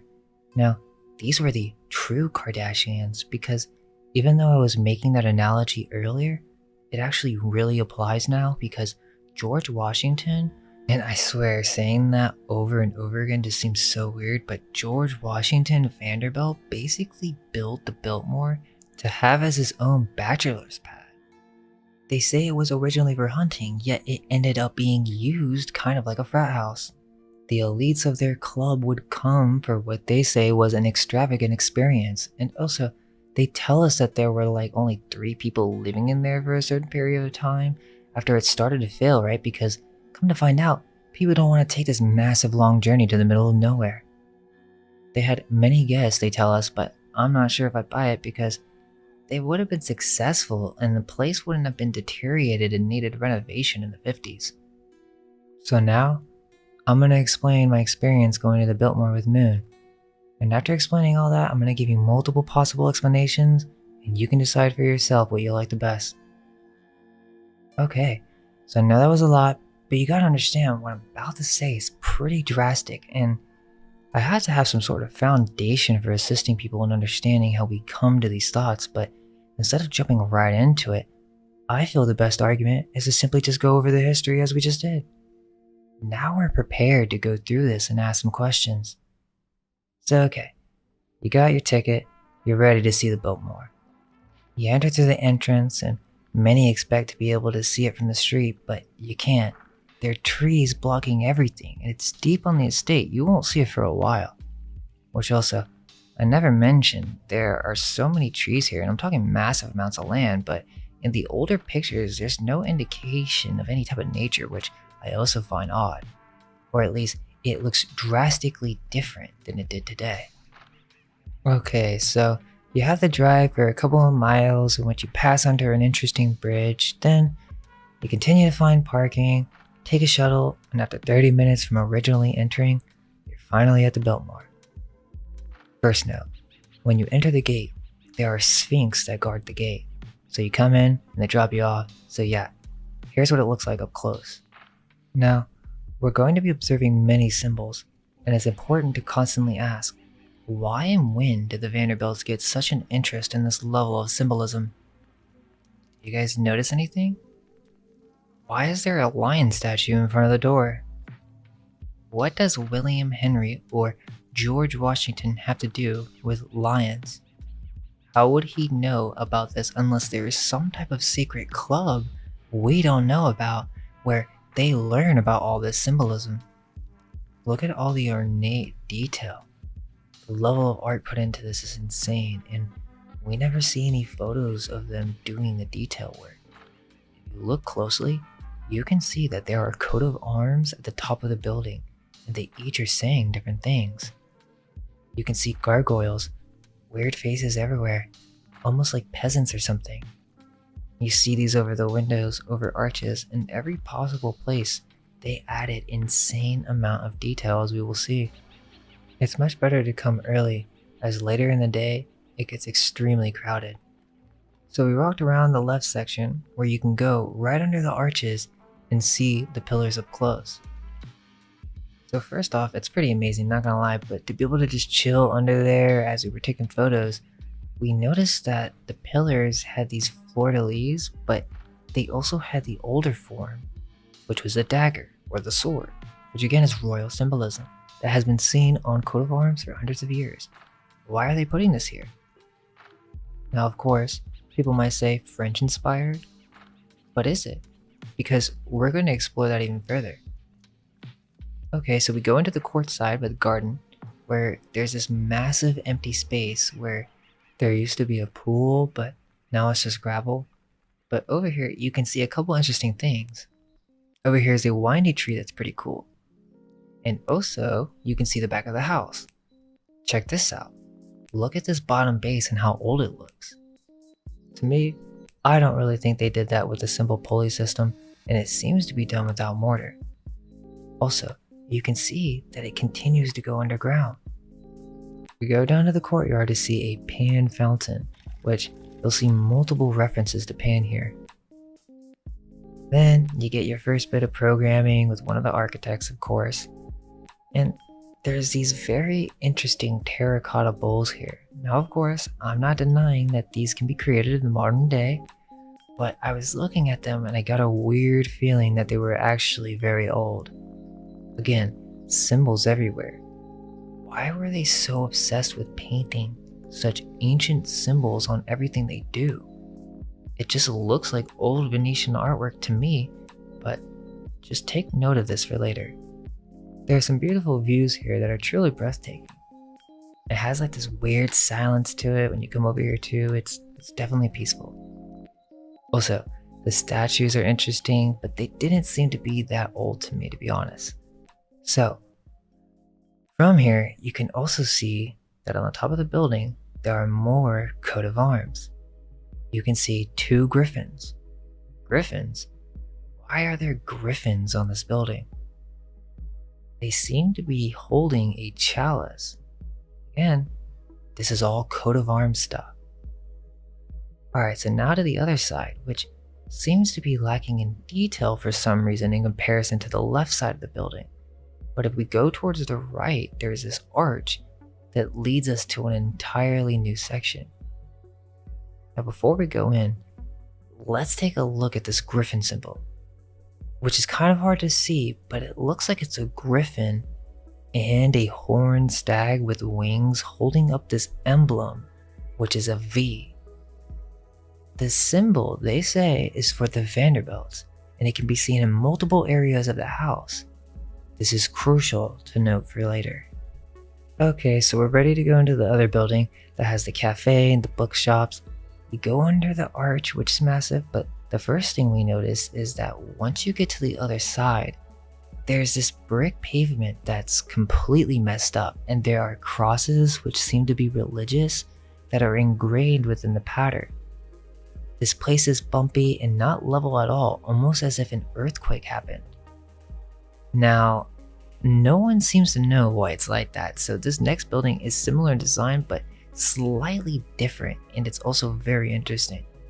They have these brick glossed insides like New York, but it's kind of like fake. Actually, the whole encasing of the whole building is fake. The original building is built entirely of brick, and so they encased it with limestone imported from Indiana. This is what the guy was saying.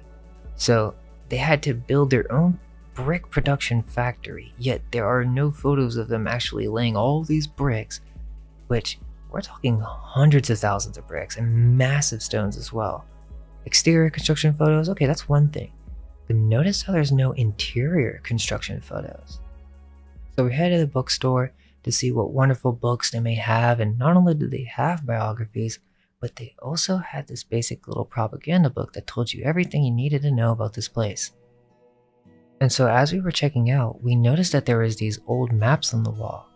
And the person at the register was telling us that basically George was some big collector of old maps. And that definitely piqued my interest. The first one is Old World Spain, okay? And then the second one is a map of the Netherlands. They also told me specifically that he had one of Ireland, which was super interesting. Okay, so we head our way back and you can see this massive wooden door under this arch. Now, from what we learned, there's a massive amount of old world furniture in this building. Now, they say that every one of these doors were designed to have these specific folded carvings that you can see basically in every room of the house. Okay, so we took a quick break, went to the Leonardo exhibit, which was pretty cool. They had some weird inventions, but it wasn't really our main focus or anything, but it was kind of interesting that this was showing at the same time. Okay, so we prepared for a tour and basically we just came and they gave us some audio phones and we were ready to go. So to speed this up, basically the tour we went on was the guest of the Biltmores, and don't get me wrong, we loved the entire experience, but it just wasn't what we came to do. It was more focused on like the guests after the 1900s and the people who'd stayed there and all these renovated rooms that to me looked like they were from the 60s, but we weren't allowed to take any photos of this tour, which, trust me, we got photos, but we just weren't allowed to on this guided tour. But we did go on the top of the building, which was cool, so we did get some more up-close shots of all this detail. And a pretty cool view. But yeah, we couldn't really explore on the guided tour, but afterwards we had the opportunity to go on the self-guided one, which was really awesome. We walked around and I'm about to break down what I learned. Okay, so this place is massive. First you have the garden area, which is super nice, with also this interesting mosaic on the floor. I didn't mention, but basically in order to start the guided tour, they basically gave each person like a card, and this would be someone who stayed at the house. Now, everyone really just got a basic guess, but for some reason I was given Carl Bitter. Now when this happened, me and Moon looked at each other at the same moment and we were like, no way, because I'm not sure you guys know, I mean, I have said that I've done 3D art, but I started off doing sculpting, clay, and pottery, so I'm pretty much a sculptor in my spirit, and it seems that the tour guide either knew or for some reason that card was given to me, but I can tell you right now, that was not a coincidence. Carl Bitter is an Austrian sculptor similar to these architects who is credited with a massive amount of sculpting that seems to be another attribution process. But that doesn't mean he wasn't a sculptor. You don't think these wealthy elite need the most talented sculptors and artists in the world? Well, come to find out, Carl Bitter is just another royal family upbringing. He was trained for this in Vienna. Okay, so where do we start? There's this part of the trip where you go into the biggest room and we get to take photos up close to really look at this. Now, look at the size of this fireplace. Look at this Roman Greco relief that is placed here, and is that a symbol? Right on the massive fireplace is a coat of arms. When I asked the guide, hey, is that a knight's helmet? And he said, I never really thought about that. Yes, that's what it looks like, but don't quote me or take my word. That's what he said, and he's in the building every day. Let me show you. There's no question on what that symbol is. What is it doing in this banquet hall or opera? As yeah, there's also a massive organ in this room that originally had pipes, but they had installed new ones so that they could automate it and all this stuff. But so why do you have the headless knight, an organ, massive Dutch tapestries that are 400 years old? And honestly, they really do look real to me. Not to mention all the German wood. This is a very common theme. The wood is just imported from Europe, and this is just an invaluable amount of money. It's literally unlimited. What you are witnessing when you come into this building is an old world collection. That doesn't line up with the story, as we'll soon see. Look at that tapestry on the right. Another pan scene? Why does George Washington Vanderbilt want all this stuff? Are people not going to ask how the heck did they get all this, and is there some type of Dutch brotherhood or even more ancient family behind all this? Why can't we ask those questions? Here is a chest that seems to be German or Dutch old world furniture, and these are in the finest condition. So this is the first room of the guided tour. Interesting ceramic pieces, and if you look at the andirons, those are pretty cool. You have the fireplace and even the decorative ceiling. On to the next room, you see these massive hanging fabrics. Another import along with most of this furniture, so a lot was spent on fabric here. And forgot to mention actually, on the guided tour in the guest rooms, where we're not allowed to take pictures, they actually called these the Louis the 13th room, the Louis the 14th, 15th, and so on, which I just found strange, especially with the last video. I kept asking him to elaborate, but he said it's just because of the furniture style, so I don't know, but it seems really weird. So now we get into an important room, and this is the music room. This fireplace has a very interesting clue for us.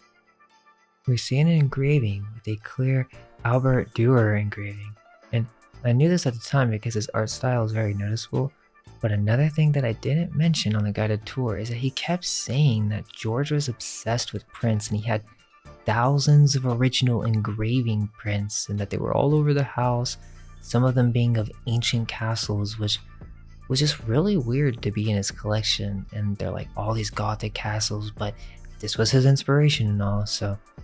But look at what's below the engraving. There are multiple reliefs showing an emblem with a date. At a closer look, we can actually see that it's a J, not a 1. Whoa, wait, you're telling me that George Washington Vanderbilt had studied so much art history and symbolism to such a degree that he was even aware of how they used to put J's instead of a 1? Why would he want to get this built in unless there's something else going on? Let's take a look at this engraving. This obviously was very important to him. This is the only one of his size that's showcased in this matter. I found the image online so we could take a look at it. You know what this image is? It's called the Triumphal Arch of Maximilian. At the top, you have the Vatican fish hats and also crown, which is the symbol for the Phoenician royals. Furthermore, we see torches giving the symbol of Prometheus as they are the ones to bring it, and remember Cornelius Vanderbilt's ship? Oh, why is there more pan symbolism? One time, okay, you say that's just, allegory in a painting or just like myths or something, but tell me why there are multiple different instances of Pan being referenced at the Biltmore. Then, we have at the bottom of these pillars a very interesting symbol. What's that, a V shape? Remember this for later. Now, before we go on, we have to understand what this is. This is a royal family descendant tree. They're telling you what's going on. Maximilian was a Roman emperor, and it's letting you know everyone who was in their control. Type in Maximilian coat of arms, or even the House of Habsburg. Why is it a double-headed phoenix containing several other coat of arms? And that's actually what we see in this engraving. You can see the same Vatican hats here as well, so yes, they are connected. This is royal family lineage stuff, and we're just supposed to believe he put this up because he was a collector? Let's really look at this. There's so much to break down in this image alone. What do you see? The emperor in the center, Venice with the lions on each side, but also the double-headed phoenix, meaning they control both sides. To the left and right, you see all the different countries they own. These are all servicing the main emperor. They are not individual nations. For some reason we're taught that in history, yet no, they still had control over these nations in the 1500s. Look at the griffins. Now does that make sense why they're griffins in the Biltmore? Sure, you could say that George was just a fan of Albert Dürer, but that's just accepting the mainstream narrative. Why? And they never tell us that he was interested in symbolism, so why is he interested in this piece specifically? If you look at all the ornamentation, it's the exact same thing that you see with the Biltmore.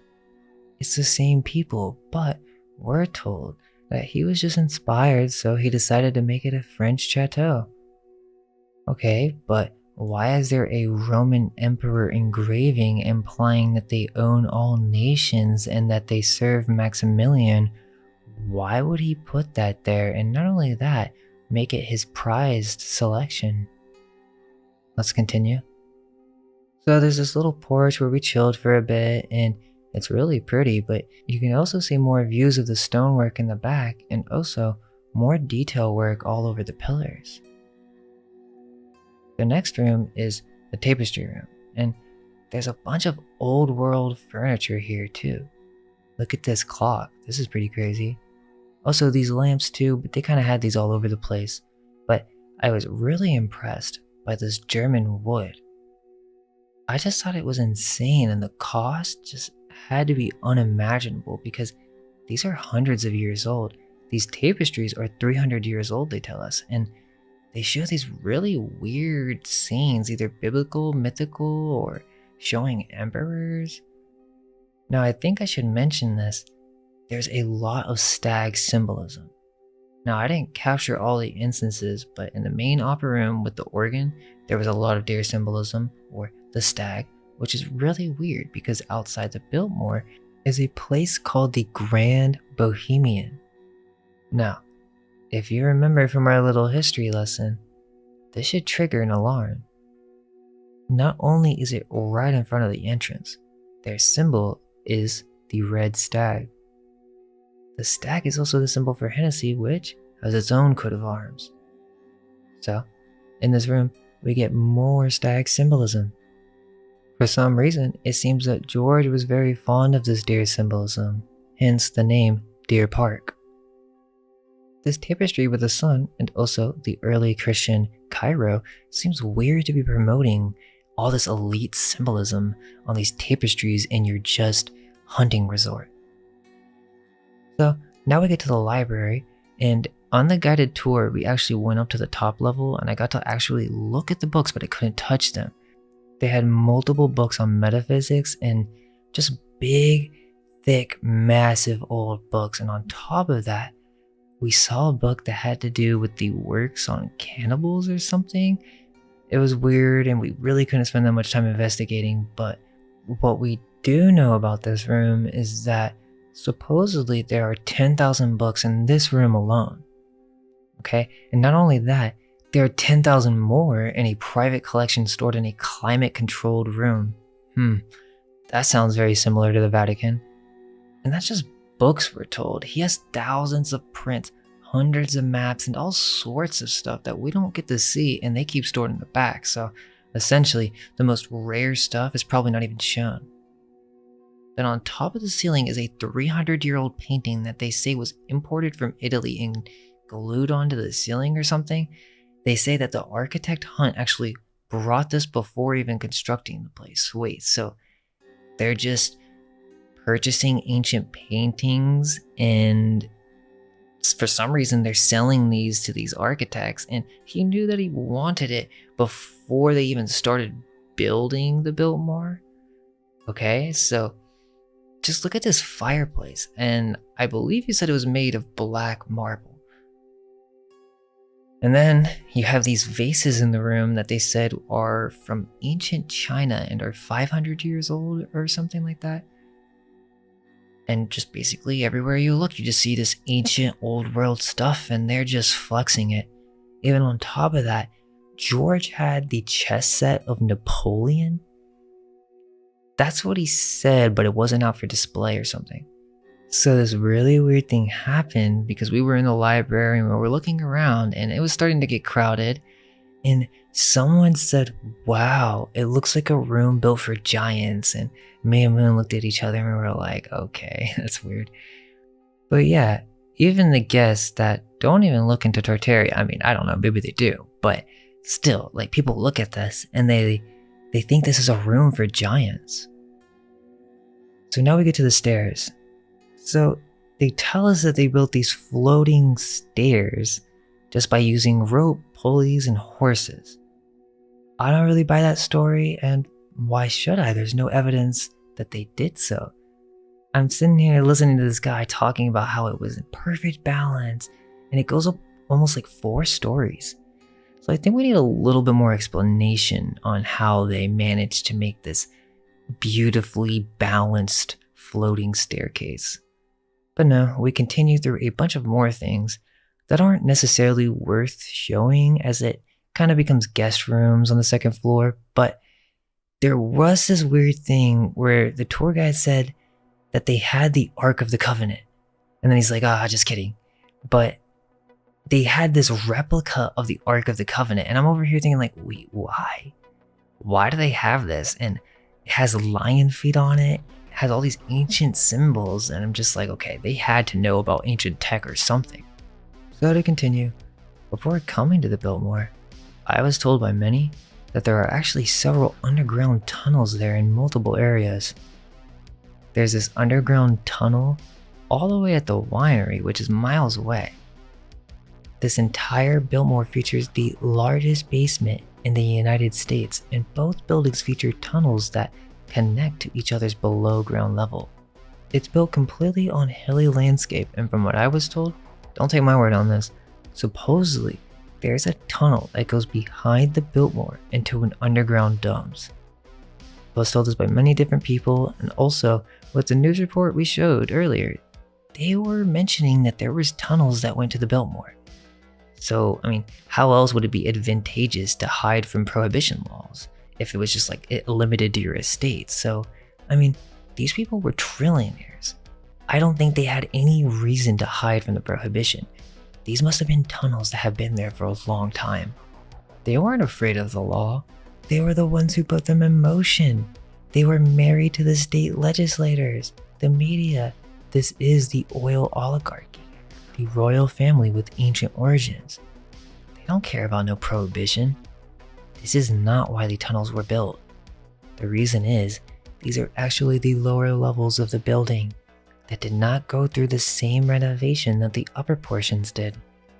After coming back down the stairs, you actually can go to the basement. We weren't really sure about this. So, you walk down this creepy underground tunnel, kind of strange feeling. And guys, I'm not going over any of that stuff, but I mean, it kind of ties in here, but you guys know there's no really reason to cover it. But yeah, this leads to the bowling alley and the underground pool. Now, here you can go and walk right beneath the building, but it seems very strange to me that there's no explanation on the creation of the basement. Or if it even goes further down, how do we know? We know that they built secret passages all around the house, so they were secretive. How do we know that what they are telling us is the truth? So, you know where these tunnels lead to? After you finish the tour and you're underneath the building, which deserves to have some honest questions. Instead, you're led to the programming room, which is kind of creepy because it's painted very weirdly, and I have no idea why it was this way in comparison to the rest of the house or why they had the photos down here. But this is where they begin to program you with the narrative that they want you to believe. Do you really think that's all there is to this story? That what they tell us is the only story that we need to know? Well, if that's good for you, then there you go. That's theory number one, because the truth is, none of us truly know the answer. The first option is that they're not lying. Everything they tell us is the truth. They really did build America. There's nothing really fishy about them, and they just worked their way from poor to rich. That's the theory, which you already knew, so I'm not sure why you watched this entire video for me to just tell you that. When you go there, they're gonna have explanations. The people who walk into the bookstore are people who are curious on the origins. And so, they have these books approved and ready to go for you to learn all this information. All of which was not convincing to me. This main group, the anti-Tartarians, which seem to really enjoy this first option, don't seem to be aware of what they're even saying or promoting. They think that we should just all walk into gift shops, take these books, and then just accept whatever they tell us. Well, I think that's just contributing to the control and information without allowing people to truly be free by thinking and asking the questions they want to ask. But instead, they will repeat whatever the authorities tell us and then mock others for trying to get to the bottom of things. Most of these people are not taking into consideration many of the points I bring up, such as the royal coat of arms, symbolism, waste management, fake and altered historical narratives such as Columbus being the first to discover America, and also, like I showed, the secret connections of brotherhoods that seem to be behind all these architectures as evident by the coat of arms.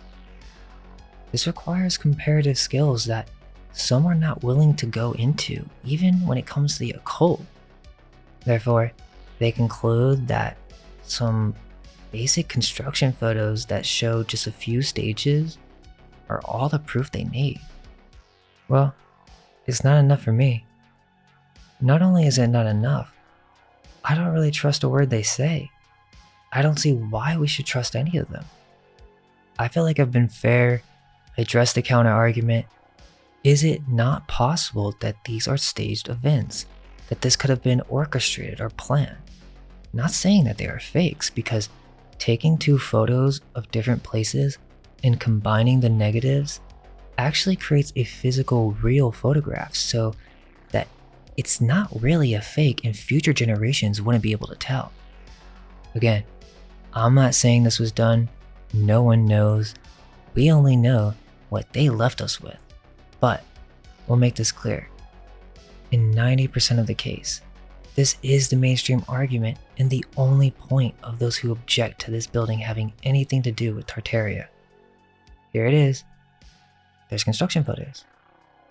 That's the only point. But are you guys being fair? Are you covering the true history of the robber barons? Why should we trust them? Literally, the elite were hanging out with them, royalty in Europe. Well, I don't see why we should trust them, and so here is option 2. It's a lie. Yeah, they're just lying straight through their teeth. Go through the biographies, as we just did, and really tell me that nothing is up for question. What about the Dutch connection? Is there a Venetian connection? A Phoenician connection? Remember that V we were looking at earlier in the Biltmore? They said that this stood for the Vanderbilts, right? Now, explain when you look up Dutch East India Company, and you have to type in East, but remember, East and West are the exact same thing, okay? But this is their emblem. Look at this. It's a V, okay? And you know what the V stands for? The V stands for United. But not only that, remember all the stag symbolism? Look at the coat of arms I found. You don't think there's a connection? Why do they all have the same royal coat of arms? Remember that headless knight? Look at it here. And we know that the Vanderbilts built America, made steamboat travel popular, and connected all the railroads. And we know that the Vanderbilts have Dutch origins in New Netherlands, which used to be Old New York area, but it's actually underplayed and was far greater. It was the foundation of the United States. The Dutch East India Company were the true founders of the Corporation of the United States. This is why we don't learn too much about them. They are the real Vanderbilts, a royal-founded corporation under the law and power of the throne of the Vatican, which was really controlled by the Phoenician Venetians. We're talking bloodlines that go back to early 1400s. The people responsible for all this are post-reset. Now, I don't find the explanation of George accumulating all this art and collections of valuables from around the world to be convincing at all, as it makes more sense to attribute this to the Dutch East India Company, who had been sailing around the world for hundreds of years and had trillions of dollars. They were the first global corporation. That makes sense that they had all these items and then used them to decorate the vast majority of these abandoned old world mansions with. And we're going to go over 2 theories. The first will be for people who kind of believe the mainstream narrative, but they're willing to accept that there's something up, and so they'll step into the shallow end, right? Okay, so you see the connections with all that I've said. I think the next best explanation is that, okay, let's say that they constructed this. but the age and methods used are up for question. Remember, because their whole brand is that the Vanderbilts achieved the American dream. They started as poor Dutch farmers and just worked their way up from immigrants to becoming the wealthiest families in America. That is crucial for their story. So let's say that's not true and that actually the Dutch Moravian Brotherhood of Royalty is involved and they kept this under wraps. They had special old world tech from a past civilization, or they were keeping their progression in secret. For example, with the steamboat, they had this technology for a long time and slowly just released it out to the public. But in this case, they did so under the guise of capitalism. That seemed to be their main method of releasing new information to the public after the 1800s. Some random capitalist would just make all this progress out of nowhere. That way the state can't be blamed for being involved. Nowhere on the Wikipedia page does it say that he ingrained Dutch symbolism or heraldry, and that's important to note, because all it says is that it was inspired by French Renaissance. Because everyone knows that this Gothic style with the fleur-de-lis is typically associated with the French, but as I've shown you in the first chapter, it goes much deeper than that. So, they had other building techniques that they do not tell us about, meaning, no, they weren't using pulleys and just a few men. This was an industry. There's no way they were just whipping these mansions out of nowhere in the 1870s, and again, I really don't see where the love and passion for this architecture came from. They all came from ignorant farmers with no interest in education, that's what we're told. They could have had some steam crane technology or machinery that we don't know about and they just don't want us to know about, because that would imply they had tech we don't, and that also, this was not the ventures of a man wanting a country home, that this was some type of corporate operation. Now, that may be interesting to people as there's an indication that this was built on top of an older structure, so even then, I don't think they built all of it, especially if we consider underground cities as with Asheville and subterranean networks. We also know that the Dutch hired explorers to go find new ventures, so they would look for abandoned and ruined old world structures for them to go on these huge renovation projects. Which, we get to the final theory, which is my thoughts. I think they're liars. After comparing and contrasting, I don't think they considered that people would be able to see their fingerprints. I think the story of the robber barons is BS. I think the story involving the Dutch East India Company is highly exaggerated. Why should we believe them? If they're the ones behind all this, I got some serious questions, which is, why is this not known about? Well, it's because there was a reset, most likely within the last 500 years, in which an old world civilization went through multiple periods of systematic cataclysm to the point of it being possibly a contrived event. These cataclysms caused earthquakes, floods, mudslides, and even comets that would be a sign of these dark times. The power of the old world was shifted into the Jesuits, who were in control of Rome, and the Vatican slowly moving their power across Europe and making their domination known. Their powerhouse became Venice as they began to rediscover many of the lost arts and sciences of the past age.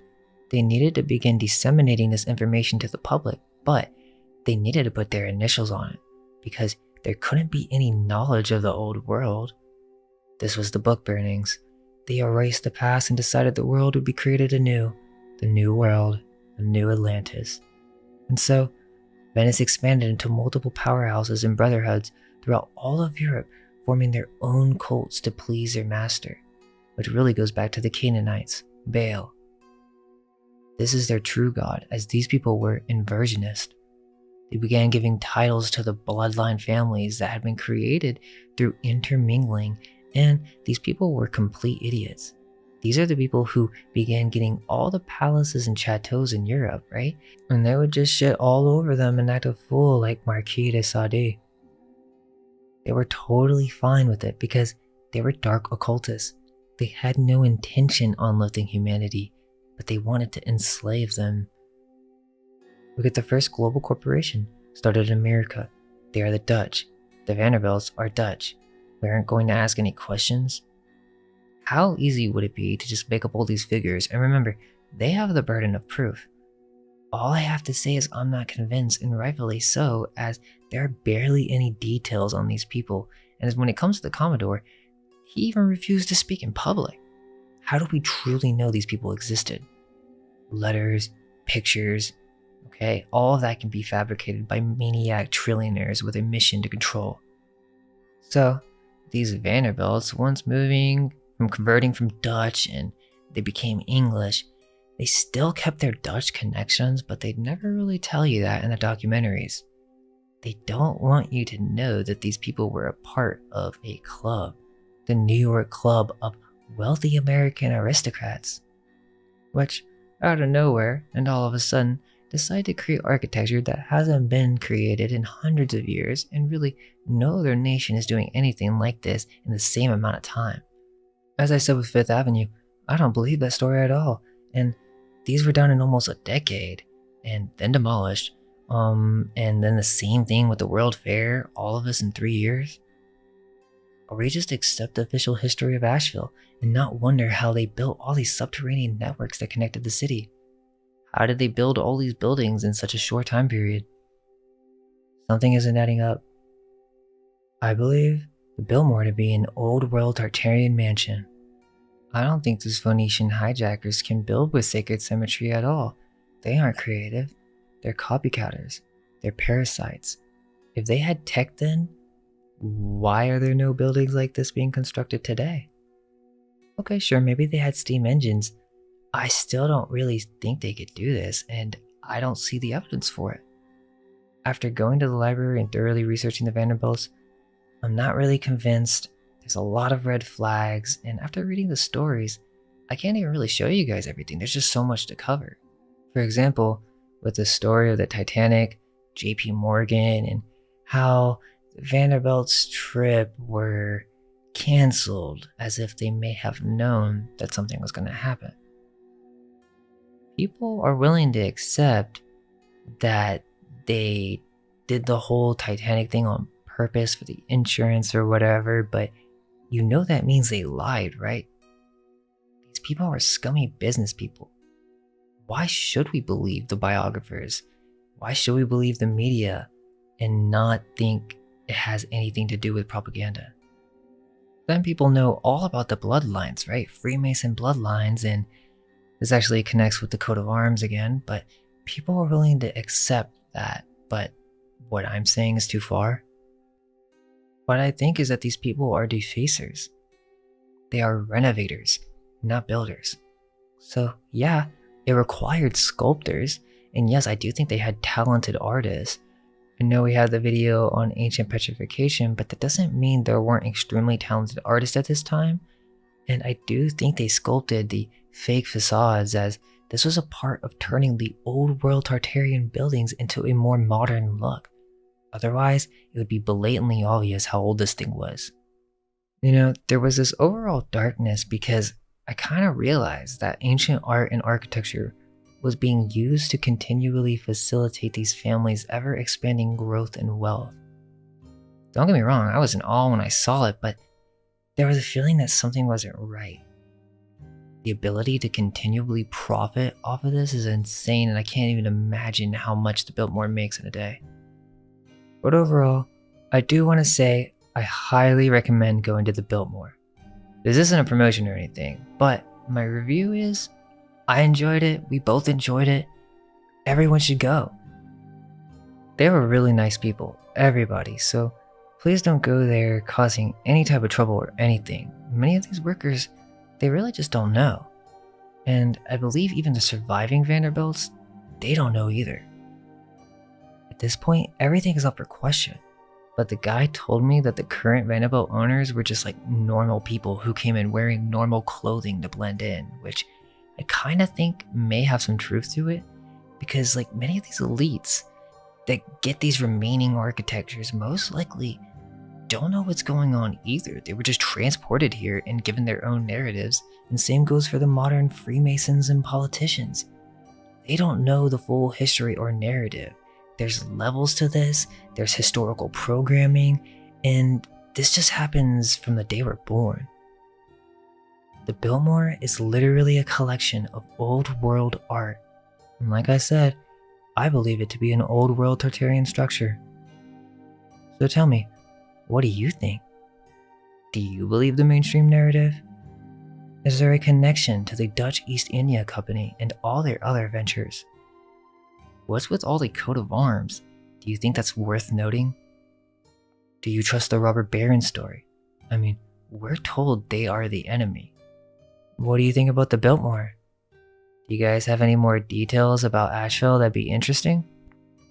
I appreciate everyone who's gotten this far, and thank you so much for everyone who supports us. We really enjoyed this trip, and we'd like to continue exploring old world buildings for you guys, and all you have to do is really just tell your friends. Tell your friends all about us. And so with that, I hope you enjoyed this one, and all we can hope is that our minds may be unveiled. Let go of everything you think to be true. Relax the mind and ask the question, do I truly understand what this reality is?